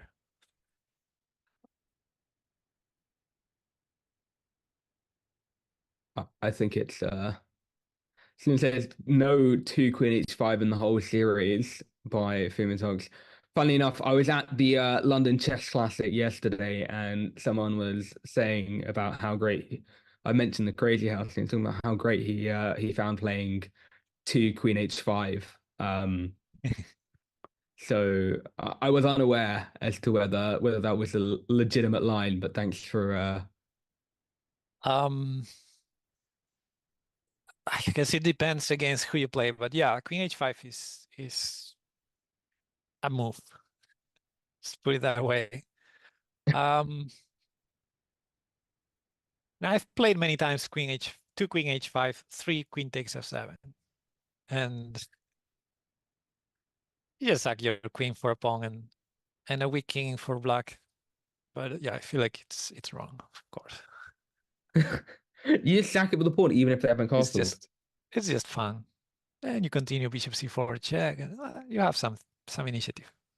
Oh, I don't believe that castle can work. Right? That king is in trouble. Which king? The one on h6, I would say. But Genuine question, is it in trouble? maybe not. Maybe not. Because where's Pawn I don't know, but White's got some empty pockets. I'm just saying. Well, pawn at h4 is nice. Pawn at g5 may be coming. I was thinking of pawn at g6 actually, but okay, pawn at h4, pawn at g5, getting some trades. Bishop takes g5, and the king is cozy on h6. I would rather play. Yeah, I think black is winning by force now. Yeah, it's good to have a big pocket, and also these strong players, when they have that many pieces in the pocket, it's crazy how fast they can see the patterns, and you know, this knight at g3, queen at g1, it's force mate. I'm telling you, the local fashion and retail outlets near me are gonna have a booming business after this. When I'm done, you know, I'm gonna bring back the 70s. Those huge like disco, you know, cut pockets. That's gonna be me. So what we got? We got. Oh, so H3 G4 seems yeah. It seems it's begging for that, right? Yeah, it's begging for that. Yeah. Bishop at g5, interesting, because there's another knight defending f3, so there was no bishop f3. White's king is super safe, only one. And as soon as I said that, pawn at d4 was a threat. Pawn at d2, I mean. Okay. I don't like this open diagonal. Yeah. Getting the knight on g5 with that check. Cool. Maybe it's time to defend. I was thinking of pawn at f2 and just give the knight, but he goes with the queen and bishop at h4. Very nice. Oh, you counter Pawn at g3. I was thinking of pawn at g3. That counter. Oh, well, part of me thought he was going to play queen h5, but clearly that was. But pawn at g3 is nice counterplay. White's king should be weaker than black's king in the event of a queen trade, because it's a check, pawn takes f2, and also because e7 and d8 are defended. So it's not like black needs to defend now. He can keep attacking somehow. Bishop at e1. Oh, and that's nasty. So what? King c1, bishop takes c3, and now you're threatening. Or queen at a1 maybe. But yeah, bishop takes c3 probably.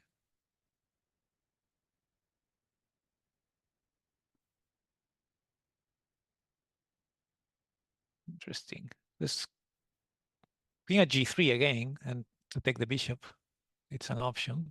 Same fork as before.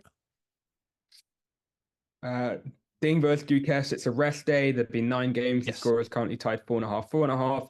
There'll be 3 more games. Ding will have the white pieces twice in the next 3 games. Then there'll be a final rest day followed by the last 2 games. And should there be required tie breaks, they will happen afterwards. Mm-hmm. But who needs that when you've got the Crazyhouse a championship? Yeah. Rook at d2, not exactly sure what the threat is, but it's looking dangerous for white. Yeah, I don't see it either. Like, okay, the bishop, just in case, defends f3, in case there was some deflection of the knight on d4. On second thought, is this dangerous for white? Well, that king is, you know, anything can checkmate it, especially a diagonal. Yeah. Like if black gets a diagonal for f2, it's checkmate.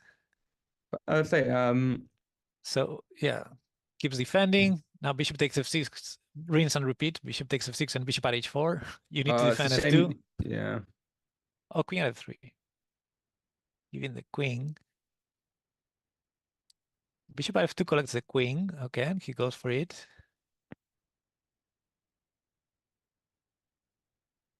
And rook g8. Okay. Queen at g3 is a threat.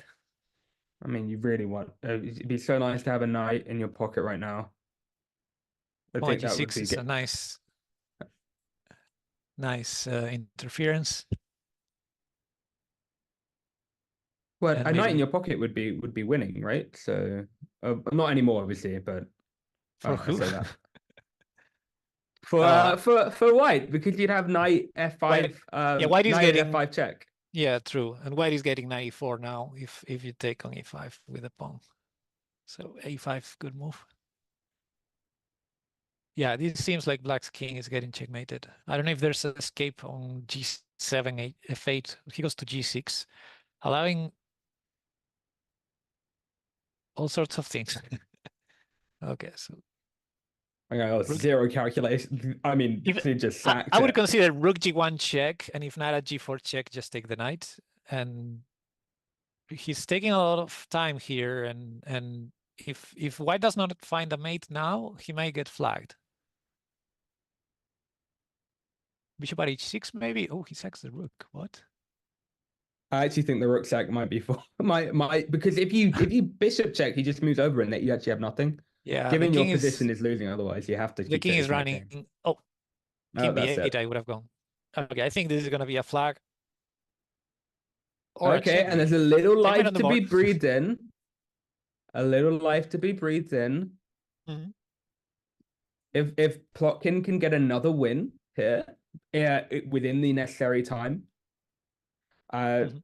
Lasso just needs to take 1 minute off Plotkin's clock and then stall out. Right. We haven't seen people paying too much attention to tournament strategy, I'd say so far. So I'd be very happy to see Plotkin do exactly that. Not Plotkin, Lasso to get a minute off of Plotkin's clock and then just chill. Yeah, that would be good strategy. Plotkin needs to play very fast. The problem is when you need to play very fast, it's hard to play good. Yeah, but when you're behind, I mean, you just Yeah. have. I mean, Yeah. He has to. On the plus side, if you play very fast, it's also annoying for your opponent.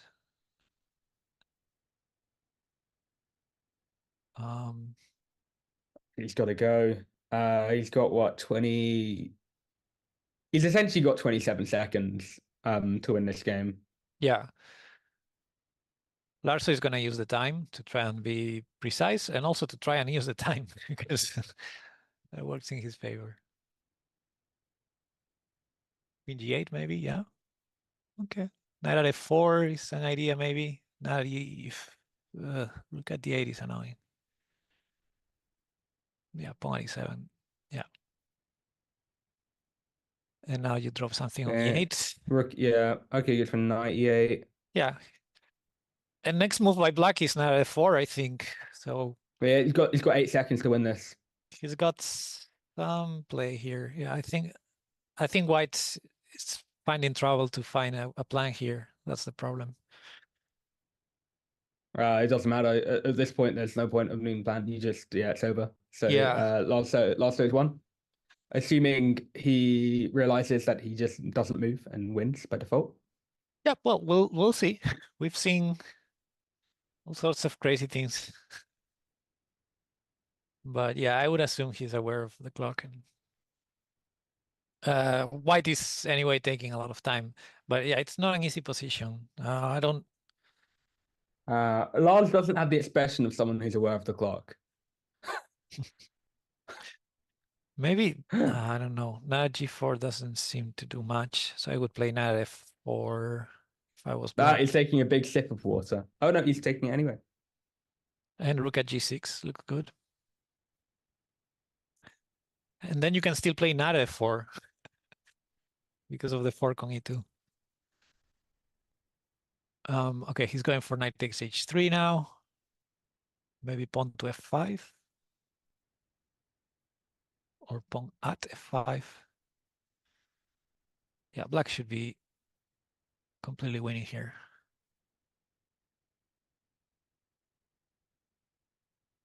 Okay, he tries to destroy that castle king.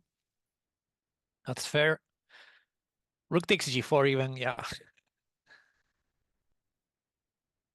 Bishop h6. Oh, not even. I quite like the discovery.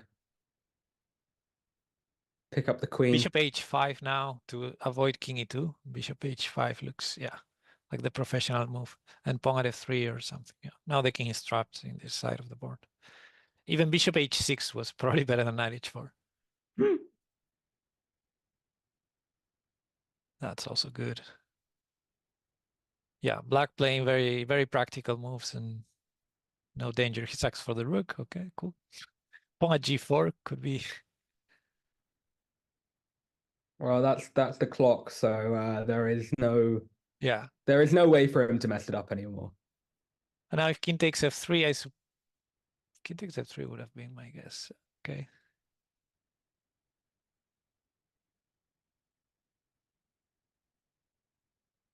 Hmm.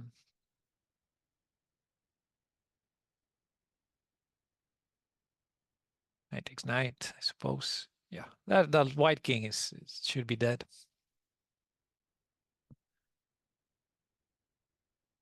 Yikes! Yeah, that's a strong move. All right, GG. We're going to our finals. We have Lasso. Yeah. Versus, of course, the one, the And only Janak. Not me. Not me. Well, Larso took revenge of Plotkin. I think it's the only match that was repeated from the winners and losers brackets, and they won one each. And at least we have a new match now in the final because Janak did not play Larso yet.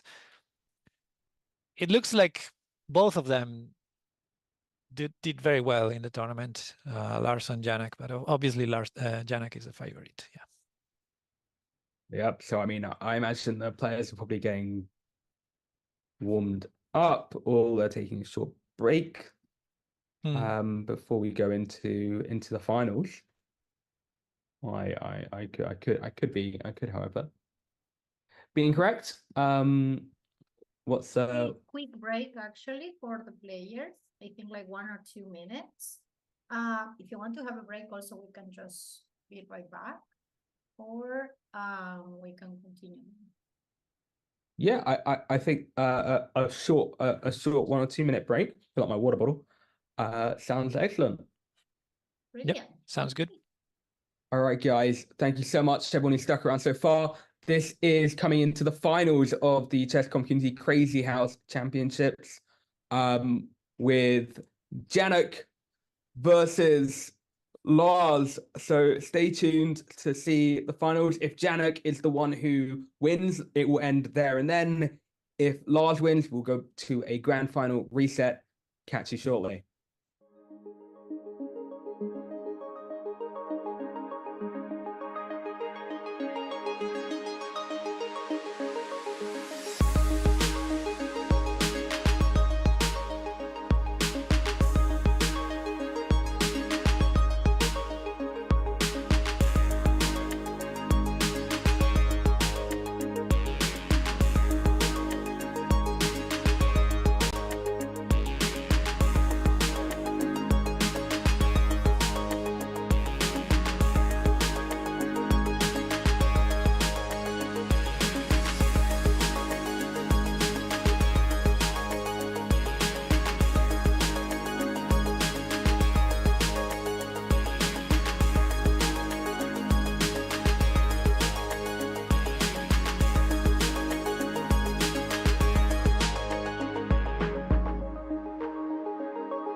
Hello, guys. Welcome back. We're just warming up now. The players are getting ready for our grand finals, obviously, as we said, between Janak, who's been on an absolute tear this tournament, versus Lars, who, again, has done very well himself, has won most of his matches very convincingly. The grand final, as I said before, if it's going to be 30 minutes, just like the others. If Janak wins, that'll be the end. He'll be crowned the champion. If he loses and Lars wins, we're going to go into the grand final reset. That'll be 20 minutes. It will function just like the losers bracket. And the winner of that will be crowned the winner. Quickly as well, before we start, again, it's the players are still getting ready. Some exciting and hopefully expected news is that we will be having this tournament series, the Chesscom Community Championships, only started this year in May. So going to 2025, and you'll find in the next couple of weeks, the full schedule for this series, 12 months, 12 different events, will be released in just a couple of weeks. And that is going to include even more variants than you used to before. So we're going to have the same ones we're used to. Crazyhouse can be there, Bughouse, Chessline 60, but also some new variants. Something that I'm particularly happy to say that 4-player chess will make an appearance. So if I'm not playing in it, I'll be commentating it regardless. And if I'm not playing in it, it's because I didn't want to and not because I didn't qualify. We're going with that now. That's a disclaimer. We're putting, not because I'm washed or anything and haven't played in months. But regardless, it looks like the players are returning, cameras on. Yeah, Min, I see that face. I see that face. I don't want to be the one to tell you that I don't possibly want to take away your qualification spot, man. I almost did it in Fog of War, didn't want to do it twice. And Bornik, thank you very much for the raid. Welcoming everyone as we just get ready for these finals. The players are there, they're setting up. Janet looks ready. Lars looks like he's just seen a ghost, which I think is his default state of mind.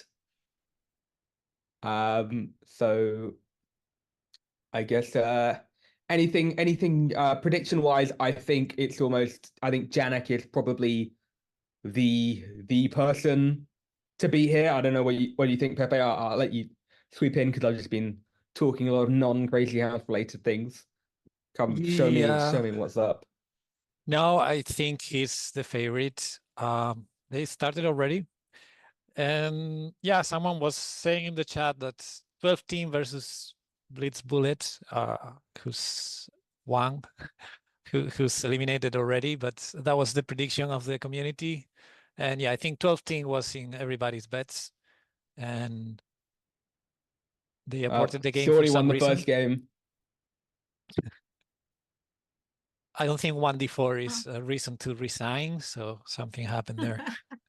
They don't allow D4 in the first move, so that's why. No, I'm not sure like what happened, but like probably there was something happened. I'm asking there. Now it's going to now it started for real. They started again and 12 team again as white and 1d4 again. So I don't know. Maybe they had increment by mistake or something. I don't know. Anyway, we're going now.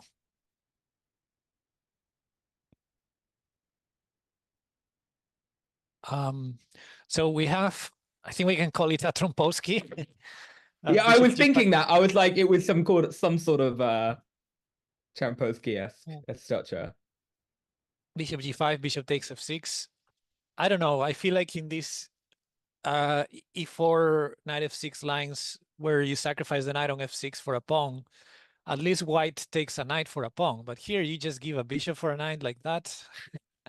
I don't know. I'm very suspicious of this, which is to say that I have no idea what this is about. And 12 team doesn't seem right. Surely knows better than me.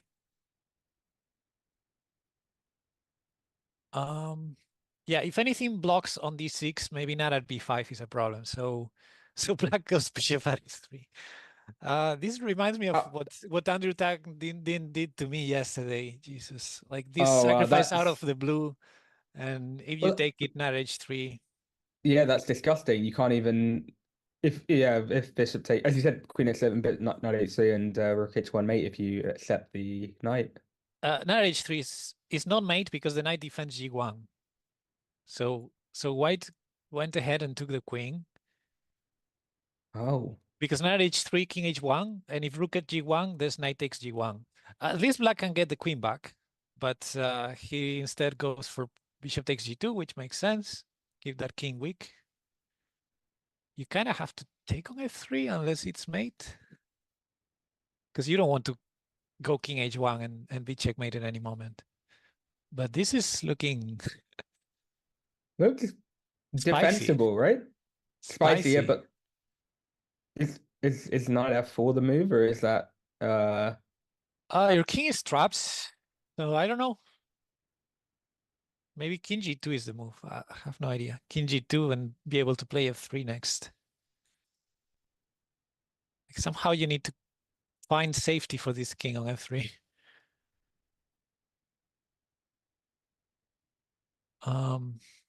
So he goes knight c3. That overprotects e4 somehow. At least I think the idea is if bishop e4, he will take. And if something else goes on e4, he will run. Yeah, I also think he can, if a sort of nothing move gets made, which is obviously unlikely, maybe bishop now, maybe queen takes d3 is now fine. It's a threat. And I think black is going to go something like rook at g5 or something like keep closing the net around that king.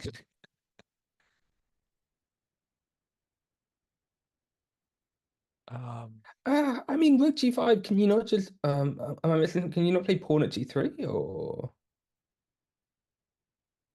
Sorry, what a g3 queen? pawn Pawn at g3? g3. Yeah, maybe. That's true.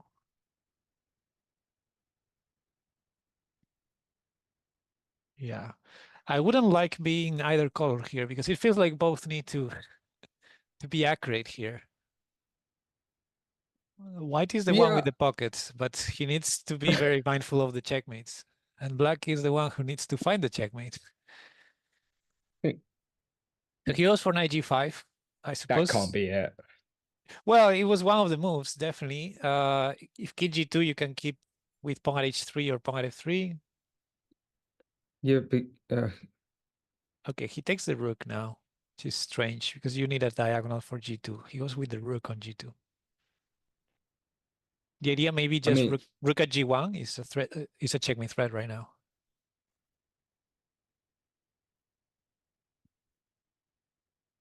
So you need to drop something on.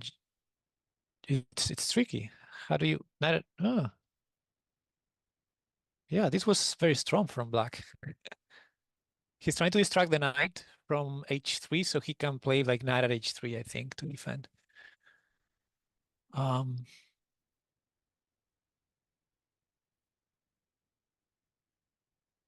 And okay, now right now I think white is just trying to survive.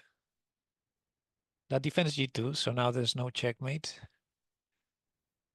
If white survives enough, maybe he can flag black. I mean, bishop takes and rook g3. Okay, he goes for that instead. Yeah, bishop at h3 looks reasonable, and he can rinse and repeat now. Bishop at h3 again. But maybe if he's trying to flag black, I was gonna say he would not repeat, but he repeated and it's a draw. Okay, we get a draw by repetition. Like given That the might be the position, fairest outcome, right? yeah. Given the position, I think it was correct, but given the opponent's clock, maybe there was a chance to try and flag black. We get another advanced French. But well, without the c3. Okay, now okay, yeah. Yeah, white gave away e5.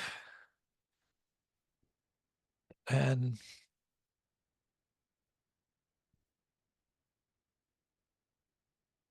he's gonna play knight takes c6 maybe. Yeah. Makes a whole bunch of sense. And if bishop d7, he will take the bishop.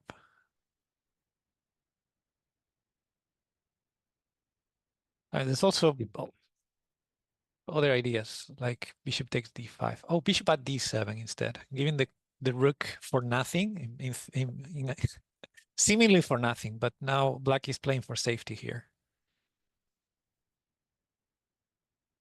Nice. Knight d3, attacking and defending, something that Exactly. until today I was unaware a knight was capable of doing. It's what you have to do in Crazyhouse, attack and defend, like bishop at f3 now. Oh, he takes on d7. Queen. His queen has really has no good squares, so he's deciding, I guess, to give the I bet the queen not even accepted, and maybe Yeah, that's no, the king will be very safe. Even king takes d1, the king would be safe, and the knight would be black's knight would be gone. White was happy with that. Also, knight at d6 would be an annoying threat if white gets a knight. So bishop at f3, I suppose you need to defend those. no, rook g1 makes a lot of sense, right? Yeah, but at least, yeah, pawn at g2 is an idea for black now.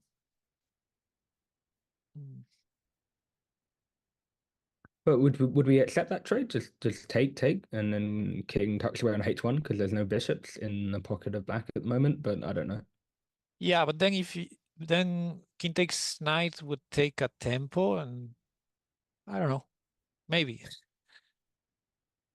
he goes pawn at g2 finally, and king, white does not take it. Does not accept. But now that's just a really annoying piece in the position, no? The pawn on g2, yeah, there's definitely ideas.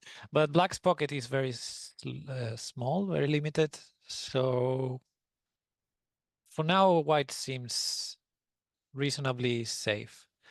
Now, white's king already moved, so there's no possibility of long castle. White's king has been on a journey almost. Yeah. Yeah, I guess it's all about having those deep pockets, and unfortunately, white has a threat of bishop at h6, I believe. So maybe black just takes on g7, but then still bishop at g6 could be an option. Oh, g6. What, g6? h6, sorry, I meant h6. Bishop at h6 with ideas of rook on f8. Like bishop at h6, I'm not sure what black does. Because if rook g8, pawn at g7. Okay. Fair enough.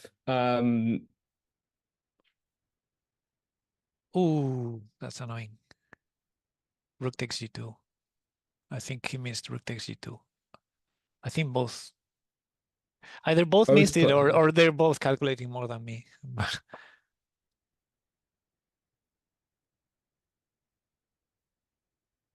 That gets the queen.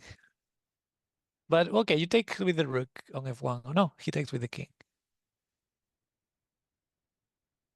Okay. Now rook takes. Please. Are we gonna get another draw? It has to be the move. Well, king g1, rook.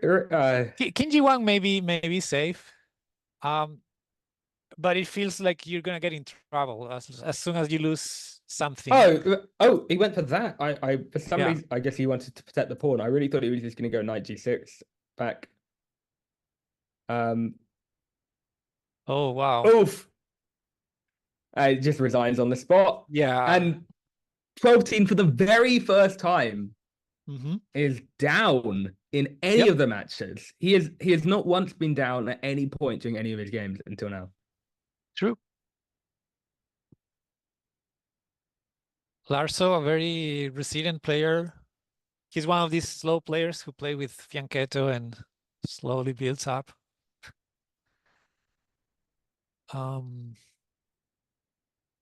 But yeah, doing good. I guess inviting the capture here, I presume, because we want to tape up with the e-pawn. On keeping e7, you mean? Yeah.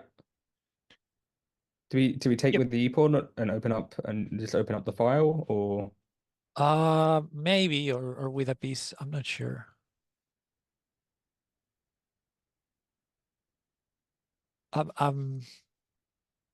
Yeah, again, I'm not a big fan of fianchettos, but I think they keep the pawn on e7 or e2 yes, as you generally. said, to make sure f6 is not too weak, or So f3. yeah, so maybe after bishop takes f6, he would just capture with a piece and leave the pawn on e7 to keep those squares controlled. But I don't know. Yeah, that happened. Bishop at e6, super solid black, just holding things together. Not a g5, okay. That's spicy. Also annoying because knight takes e6 is an annoying threat. He goes to defend with the queen, but he could even repeat with knight g5 again. Oh, knight c7, okay. I wonder if queen g4 is an idea. Too much. All right, well, we've got that nice little what on the surface to me looks quite safe, but Yeah.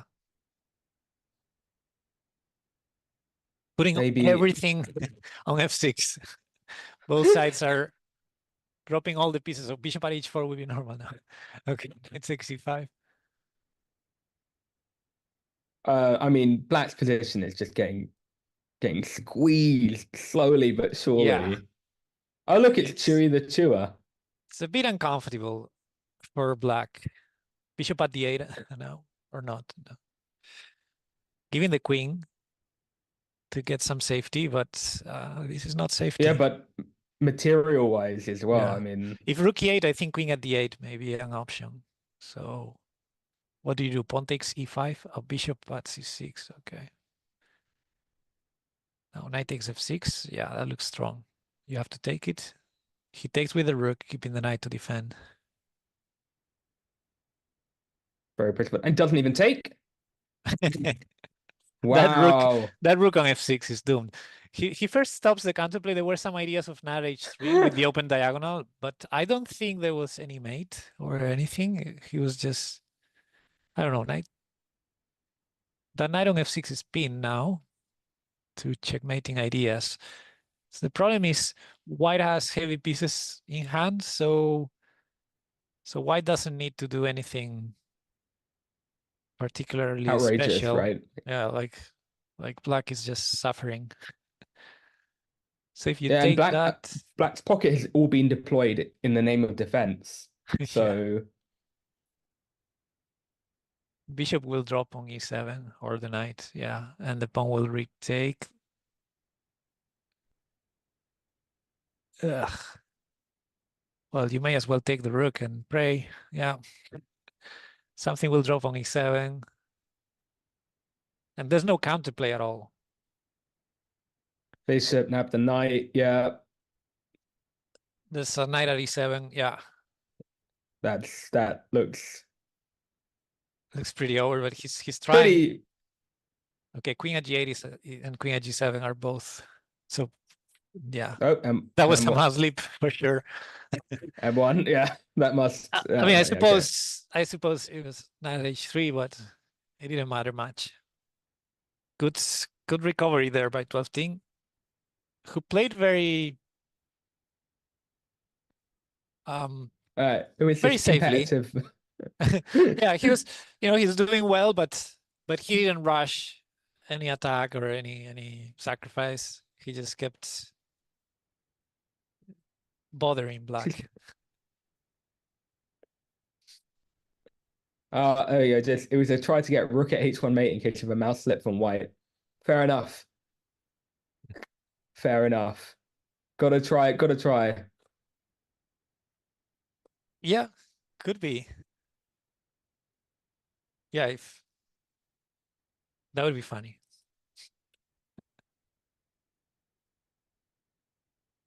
I guess, I mean, we have this sort of Nice symmetrical. And I guess this knight just looked like it wants to plant itself on f4, right? f5, I mean. Yeah, also there was, I think, the threat of knight g6, because f7 was Because of the pinned. bishop, yeah. Yeah, and now if pawn takes, maybe d6 check is the idea, instead of taking on g6, yeah. Yeah, it makes a Some- whole bunch of Some sense. initiative, you take the bishop back. And maybe knight takes g6, yeah, and bishop takes d4 next. And okay, you get some pieces, some attack, and the king on g6. Interesting. But f5 is covered by black, so it's not that easy to continue the attack, I think. Because knight h4, he will just go back to h7. If there was a way to prevent king back to h7. Yeah, I guess. I mean, yeah, I don't. How do you stop king back to h7? I don't. Well, you don't, but maybe there's a way to, yeah, trade some more pieces. Yeah.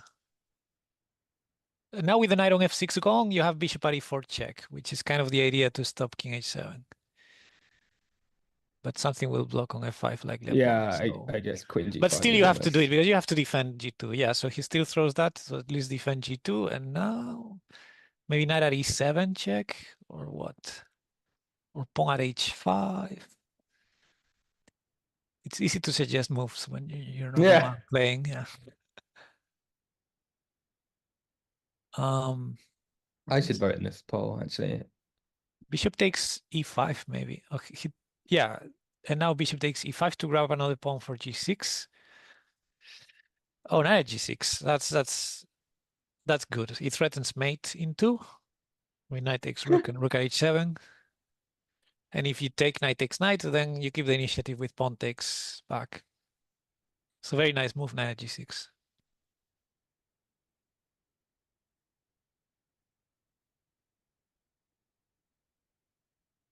All right, fine. Okay. And he repeats the idea with the other knight. Why not? What do you do here? I don't know what black does. Probably move the rook f6. He takes, but you have to take now on g6, probably with the queen. With the king. I Okay. must say, I think the king taking with the king makes some sense. And now you put a pawn on g4. I don't know. You're exposing the king too, and that's a queen that you're dropping. Oh, and he's just missed this. Yeah, he's missed the pin. Yeah, I think he did. Okay, good recovery there. And Lars ahead again.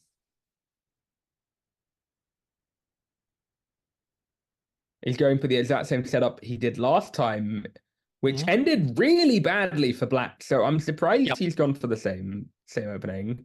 But I think we've seen him playing this setup today a lot. Maybe he has an improvement over the last game. Queen b6 is a new move. All right. Same with rook at e8. So it is slightly different. Yeah. Also in that game, he ended up being forced to take on f6 with the pawn, and maybe that was the beginning of the problems. Knight a4 is annoying. Yeah.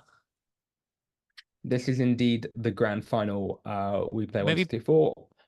Maybe pawn takes d4, and if knight takes v6, pawn takes e3, but he does not go as crazy as I suggested. And here, do we ever about to say, oh, that was really quick. Okay. Yeah. Bishop at d4 is annoying. I would just sack the queen. Queen takes d4, and then pawn at g7. That's. Oh, there we go. Look at that. It's my instinct. Like, we don't care about material.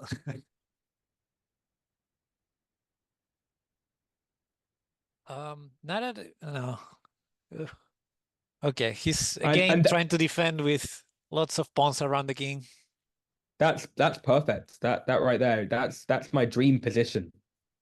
This right. Until someone plays bishop look at takes this. f6 and this I is cry. a good move. If pawn takes, I think pawn at g7 is the idea. There you go. Oh, And Oh, Pepe, stop! that's annoying because he has two Stop. knights. So if you take, he's gonna drop the knight on f5 and then on h5 or vice versa. Oh, Yeah, this This is is- dirty. this is annoying. King h7 maybe is a move here, but it's already suffering for the rest of the game. Oh, he allows knight h5, knight f5. Yeah, this is checkmate, right? So knight h5, you take, and then king g6, and then you get checkmated on h5 somehow. King at g7. Oh, bishop. That's nice. Yeah, that's He's a dead. different breed, ladies and gentlemen. He's a different breed, this Pepe. He's a different breed. That king should be dead. I mean, we've seen, I think it was Larso earlier, right? With a king on h6, it was, I think. We've seen him try to hold positions like this, but yeah. Oh, but I think that was very different. Yeah. That position. Okay.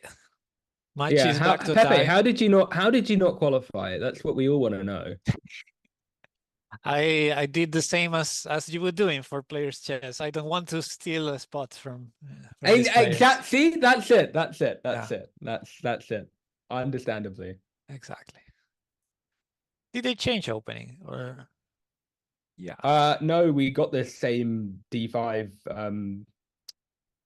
this A6 D5 opening. So Oh, I didn't realize we got this before. you talk about how a lot of people like this whole A6 B5 idea, and I was Yeah, curious. but I don't remember what happened in that game with A6. I know it was not B5, but I don't know what it was. So I guess it was this.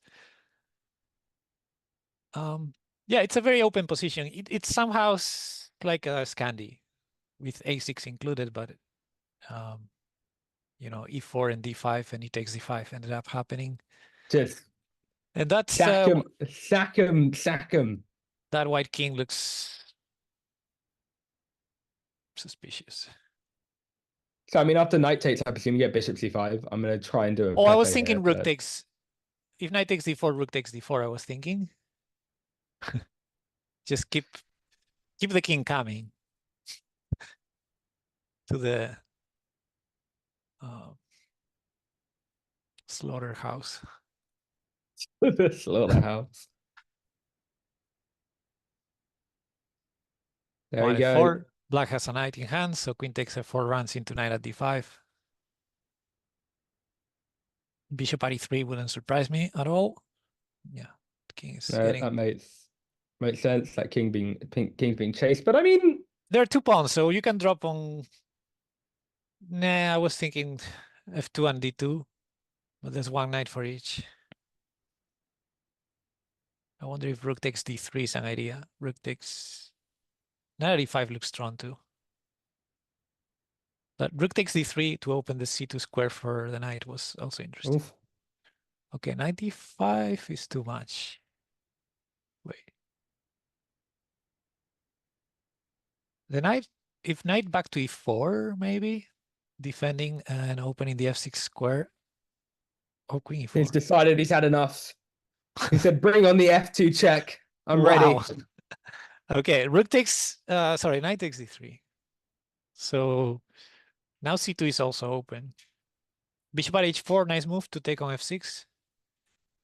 But there's knight at f5. I thought the idea was also if he tried to block with G3, there was knight G2 check, but I guess the queen covers. So, but then it's bishop G4 check after queen covers because you're unpinned. Yeah, knight at f5 may not be enough, but maybe you can follow up with pawn at g7. But okay, he goes for pawn at e5, which makes sense. Threatening a check. Now you sack the queen and bishop on d4 defense f6. I don't know how I think white may be in trouble. Yeah. Was there really no way to not trade there? It looked, I don't know, he probably calculated it, but it looked bad. But this also looks very bad. But okay, the bishop at c5 maybe, yeah, to start defending some squares.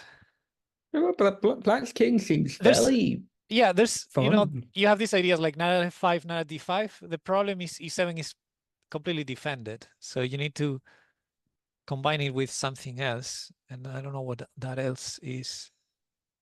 Okay, Stepping queen at back a4. was interesting. He's trying to defend some squares before going like pawn at g7 or pawn at e7. The problem for white is mostly the clock right now. He managed to kind of survive. Can we go? Oh, I was about to say, maybe it wasn't missed, but was there ever a queen c2 check? But Oh, bishop at h5 is nice. yeah, this is done. Pawn at f3 maybe, but yeah, he's got another knight now in hand. And also there's no time. Okay, Larso is losing this one.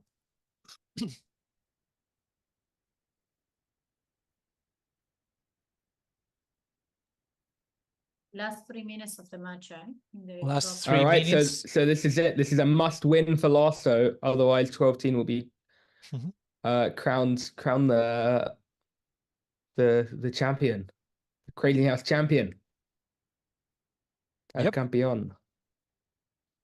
And Lasso, it's like beating a dead horse. What's it? The definition of insanity is doing the same thing over and over again and expecting a different result. And he has lost pretty horribly with this exact same opening as Black. Yeah. But he's still going back into it. Yeah, but I mean, okay, I think bishop g4, bishop takes f3 is new. I think someone said in the chat earlier, Larso thinks like a GM. If he sees an improvement, he's gonna repeat the line. I think that makes sense. And you know, sometimes you just stick to what you know, and you just try to do better because you still probably have better chances than trying something else and in the middle of the match. We just outright don't want to take this bishop. I find this fascinating. I wouldn't have been able to. I wouldn't have been able to say no. I would have chopped that immediately. But I'm not a Crazyhouse player, so that should be apparent. Right. It's crazy how, you know, strong players sometimes the first thing they think is not capturing the free pieces. That any of us would think that in first place. But yeah, Crazyhouse is not about the material, or rather not about having more material, but about having exactly the material you need.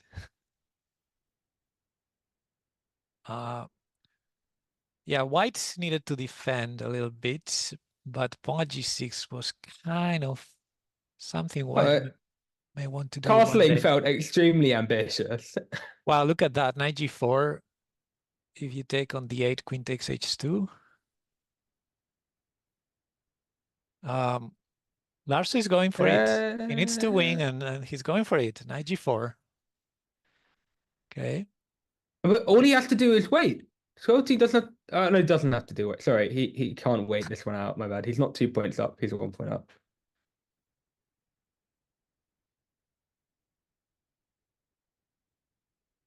Well, but in case of a draw, 12-10 wins, right? Because now there's no. Yeah, if there's a draw, but I don't see how this position ends up being drawn. And this time, I'm pretty confident Lasso's going to take the pawn. Oh, very cute. Just trying to escape with check. We've seen a few draws today. I mean, more than I would expect. Maybe take the rook on f3 or what? G takes f3. Yeah, that looks good. Bishop takes e4 maybe is an attempt. I don't know. Bishop takes e4. I feel like it. Okay, so he's gone for. Yeah, there was knight at e2, right? Yeah. There's queen at e3 ideas and bishop takes d4 ideas. Yeah, black looks like he's doing very well. There's knight at e7 check. Yeah, and you could not walk into king f8, rook g8 mate. So now black needs to defend a little bit. Yeah, I mean, Getting it's bishop looking takes c4 pretty. with getting bishop takes c4 with check is quite an improvement over the other line. Run it back. I guess you just take Pawn again. f5. You can take with the knight to threaten discoveries. If you take with the bishop, you know black is gonna sacrifice the queen. Okay, but he instead goes for this capture. Bishop takes d4 would be my first instinct. I don't know. Well, it comes with check, Uh, so it can't. It yeah, must be the first It comes candidate with move. check. If something blocks, you can consider sacrificing the bishop too, because you have a queen in hand. He goes with the queen instead, allowing pawn at f2, and maybe he's trying to be conservative. Oh, and he wants knight. He wants knight h3 mate or something. What? Is it made though? You have to be very sure that I don't know if he's gonna sack the other queen on f3 or to continue with knight g5 or knight at f4. Maybe is the idea. Can you flip the board, I- Jay? Can I what? Flip the board. Clear the board. Oh, I forgot to turn it around. Did I? Yeah, because yeah. Oh, I'm so Narcissus. sorry. Don't worry, don't worry. I've been paying so much attention. I was like, I'm not gonna forget. Okay, so he sacrifices was- the queen, which looks like one of the ideas, but bishop at g4 maybe? No. Ugh. Goes with bishop at h5 instead. Yeah, it's the same idea, just allowing white to So give I thought material if 12 they team was choose winning to. this whole time. Okay, bishop takes g6. Wow, pawn takes. And 12 team's getting cooked. Allowing this, and yeah, Oh, he resigns that's because it. queen at g8 was made next move. Yeah, I was expecting bishop takes g6 instead of pawn takes because pawn takes allowed this. Wow. God damn. Apparently, Oper Wiesen said, which is also a very strong player, said that knight at e3 was made. But man, it looked like there was something, but I found surprising that you first sack the queen and then you stop to think for 20 seconds what to do next. I would not have sacrificed that queen if I didn't have it clear, but okay, he was in a must-win situation, so he tried. We have a winner. Okay.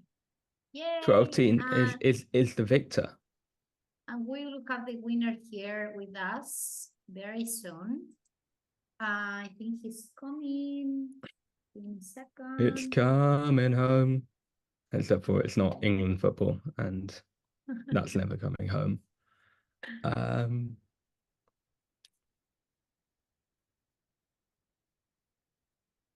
Yeah, but yeah, I mean that was quite the experience. I quite enjoyed learning all the various Crazyhouse lingo. I think I'm going to be taking away the pocket one for sure. That's can you imagine smugly walking around a chess tournament and see someone playing Crazyhouse and be like, large pocket you've got there, just walking off smugly, and they're just like, what? Hey guys, can you hear me? Welcome. Yes.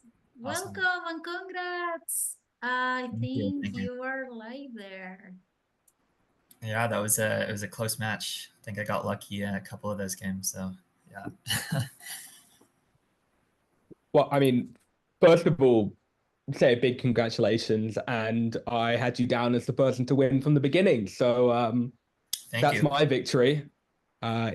It was said here, but also you had a phenomenal performance. I mean, you had a challenge in the finals, but I mean, you just swept the competition. I mean, it was incredible. Were you expecting that? Was that like were you expecting that kind of that level of domination in these games? I think there were quite a few swing games. Like my first match versus Jeff, for example. I think the second game I got really lucky to win, and I think there's a little bit more momentum than involved in chess. So you win 1-2 lucky games, and then the rest of the match is yours. So I feel like the quality wasn't the best, but I got lucky quite a few. So that carried me to some maybe some score lines that didn't really reflect how close they were. Well, I have to say I enjoyed the match a lot. Congratulations. And yeah, about this last match, maybe one question that I would ask. People were commentating this, that Larso kept playing the same line with Black, which didn't seem to work very well for him. Was that surprising to you because you really squeezed him a couple games? Yeah, I mean, there's not too many options with Black. I feel like, I feel like he's going for a line that, if he survives the opening, he can get at least into a position which, there's some chances. But I feel like with Black, it's really hard to come up with things. But that being said, I mean, the last game he was completely winning. I got lucky with the trick at the end, so I don't think anything was wrong with his opening choice. I thought I was getting crushed a couple of games with Black too, so I don't think there's too much he could do. Perhaps, yeah, maybe some of the move order. I don't know though. There's a couple other people in chat who probably know what to do better with Black. Someone like Katask or maybe the finisher. Some couple of strong Crazyhouse theoreticians. Yeah, but I don't know. I didn't really see what he did wrong. Like I wasn't doing much better with Black either. So. Chuck said you were going to say that you thought you might lose to Katask, but then realized Katask wasn't playing. So that was after that you're like, it's smooth Katask sailing. By far the best player, I think, right now. So yeah, I was lucky that he wasn't involved. Yeah, he didn't want to steal the spotlight. I've heard. It's the same thing that Pepe was going for. Isn't that right, Pepe? Yeah, that's the good official version. The real version is I played one of the qualifiers and I did not qualify. Yeah, those are tough events. I mean, I think I almost missed qualification too. It came down to like the last couple minutes, and thankfully the person I was competing with lost his streak. But yeah, I feel like those qualifiers weren't easy.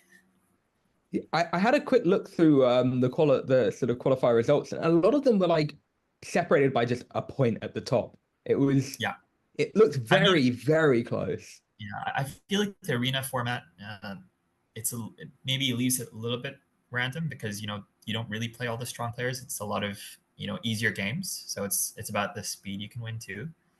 But yeah, I feel like all the best players end up winning. So yeah, it was a fun tournament. I have a question that I posed the Fog of War winner as well, and a guy called Luigi. And I'm going to pose the same question to you. What would your thoughts be if the qualification was a mixture of, say, a leaderboards at the time plus arena qualifiers? So yes, you'll have that element of randomness or luck. But you also still have whoever the strongest people in that variant are at that point in time will qualify by default, whether that be half and half or some kind of balance. Well, I think I like that idea. I think also perhaps if there's more additions, perhaps the winners or maybe like the top 3 people from each tournament maybe get like a direct entry in, something like along those lines. I'm not 100% sure how the variant leaderboards work on chess.com. I'm not sure if all the best players at the top, because I know not many of the best players are even active. But yeah, I think that's a good idea to involve people or some direct entries in at least, perhaps. Yeah. Yeah, well, certainly the defending champion should by default have one. I agree. But either way, just bring this up because obviously you wouldn't have heard, but and for anyone who hasn't heard, the series will be renewed next year for 2025, but through the whole year. So that'll be 12 whole events, including everything that you've seen this year, plus a whole bunch of new variants, including my personal favorite 4-player chess will make an appearance. So it's always nice to sort of gauge that feedback on the people who went through that process.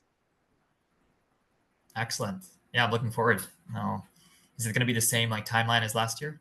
All the different variants going through? I don't know the answer to whether the timeline will be the same, but that should be up in the next couple weeks. So keep your eyes out, your eyes peeled for that, and you should see. Hopefully, there'll be one or two that take your fancy. If not, just the Crazyhouse one.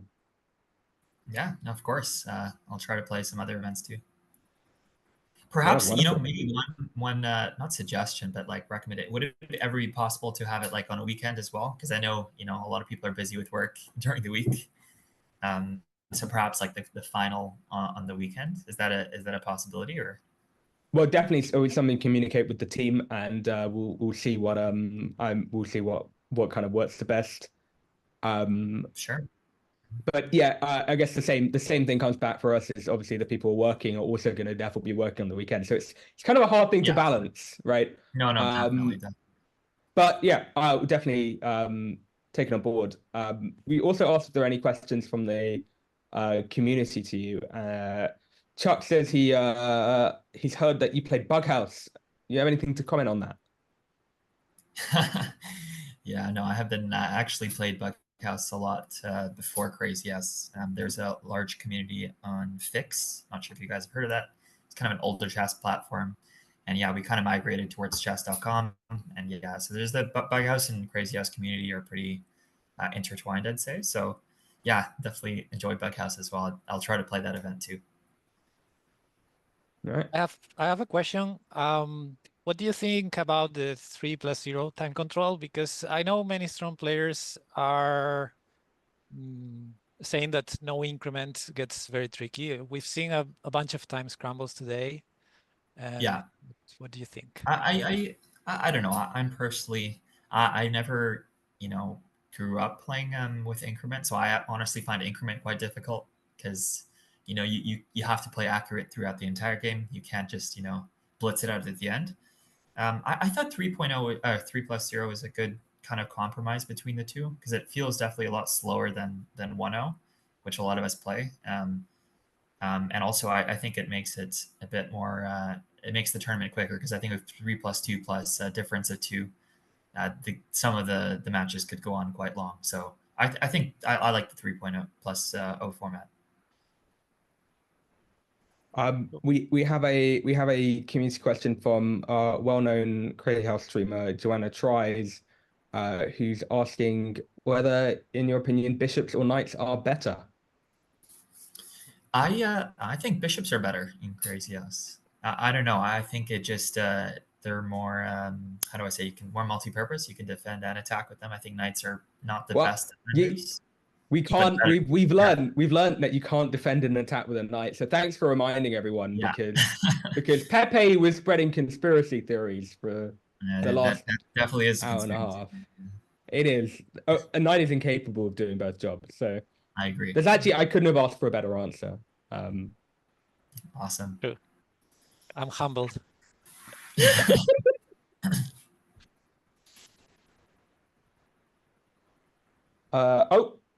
And we have another question from Chesswind, another Chess.com staff member, and admin of the chat, mod of the channel. Would you pick a rook or 2 pawns in your pocket? That's a more of a tricky one. I think that's position dependent. But typically, I'd actually go for the 2 pawns. I think actually the last game, I gave up my rook on f3. Perhaps not a great example because I was losing the game, but I think it's more about the colors controlling the squares. I don't think material is an easy thing to calculate in Crazyhouse. So, but you know, there's differing opinions. I'd pick the 2 pawns. Oh, good to know.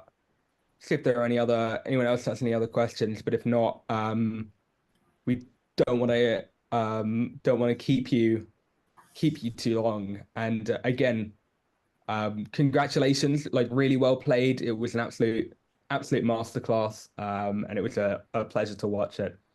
Yeah, congratulations again. I don't know if you have anything else to tell Pepe or Jalen, who's been doing all the technical work to make all this possible, who's hiding in the background. Yeah, no, thanks guys so much. It was a really great event, pretty well organized too. I think most rounds got done. I thought it was honestly going to get extended a lot longer. So yeah, thanks for everything. That was fun. Oh, and one quick question just before you go. was would you play 960 Crazyhouse? Oh yeah, I think I don't know about chess, but I think we're trending towards that just generally, right? With all the opening theory going on, I think even in chess it's becoming more popular. So yeah, I'm all for the 960 variants. That I like that a lot. And now more unhinged questions are going. How's your blindfold Crazyhouse? Oh, terrible. There's a couple of players in the community that are much better at that than me. All right. Yeah, sorry, Pepe, anything to add? Ireland, anything? Nothing to add from my side. I really enjoyed a lot, and thank you for giving us this show, and yeah, for being here answering our questions too. Awesome. All right, guys, thanks so much. I actually have to run. I have to get back to work. Thank you. Bye. All right, thank you. Have a good day. Bye-bye. Good day. Bye. Bye. Okay, so here's the two of you, maybe final closing words, and then we can wrap up. Yeah, the only thing I say is thanks everyone for tuning in. It's been an absolute blast. And congratulations once again to my #1 seed pick, Janak, making me proud, and for proving that a knight is incapable of defending. I'm never gonna forget that. Every over the board tournament I go to, I'm just gonna mock anyone who says otherwise. But besides that, also thank you, Ireland, so much for organizing all of this, making this all possible. All I have to do was show up and talk a lot of rubbish, but none of that would be possible without the technical crew behind it. So yeah, thank you very much. That's all the remarks that I have. I can't say it better than you. Yeah, I had a lot of fun as well, and yeah, I appreciate you letting me join and also say my own crap. And yeah, I guess I should go back to work too. We all have to get back to work. Thank you so much, you both. And we have a question from Chuck. When are we getting more Jade streams over there? I don't know. Probably not this side of the new year, but I mean, when they are up there, they'll be equally unhinged, and they'd probably be from bed because I decided I got bored and I didn't want to go to sleep. But but don't worry, you'll catch some. Anyone who's seen any of those streams knows what I'm talking about. But otherwise, yeah, you'll probably most likely see me back here next year for the January one. But yes. Good Thank stuff. you, then. Thank you. Bye. Nice. Ciao.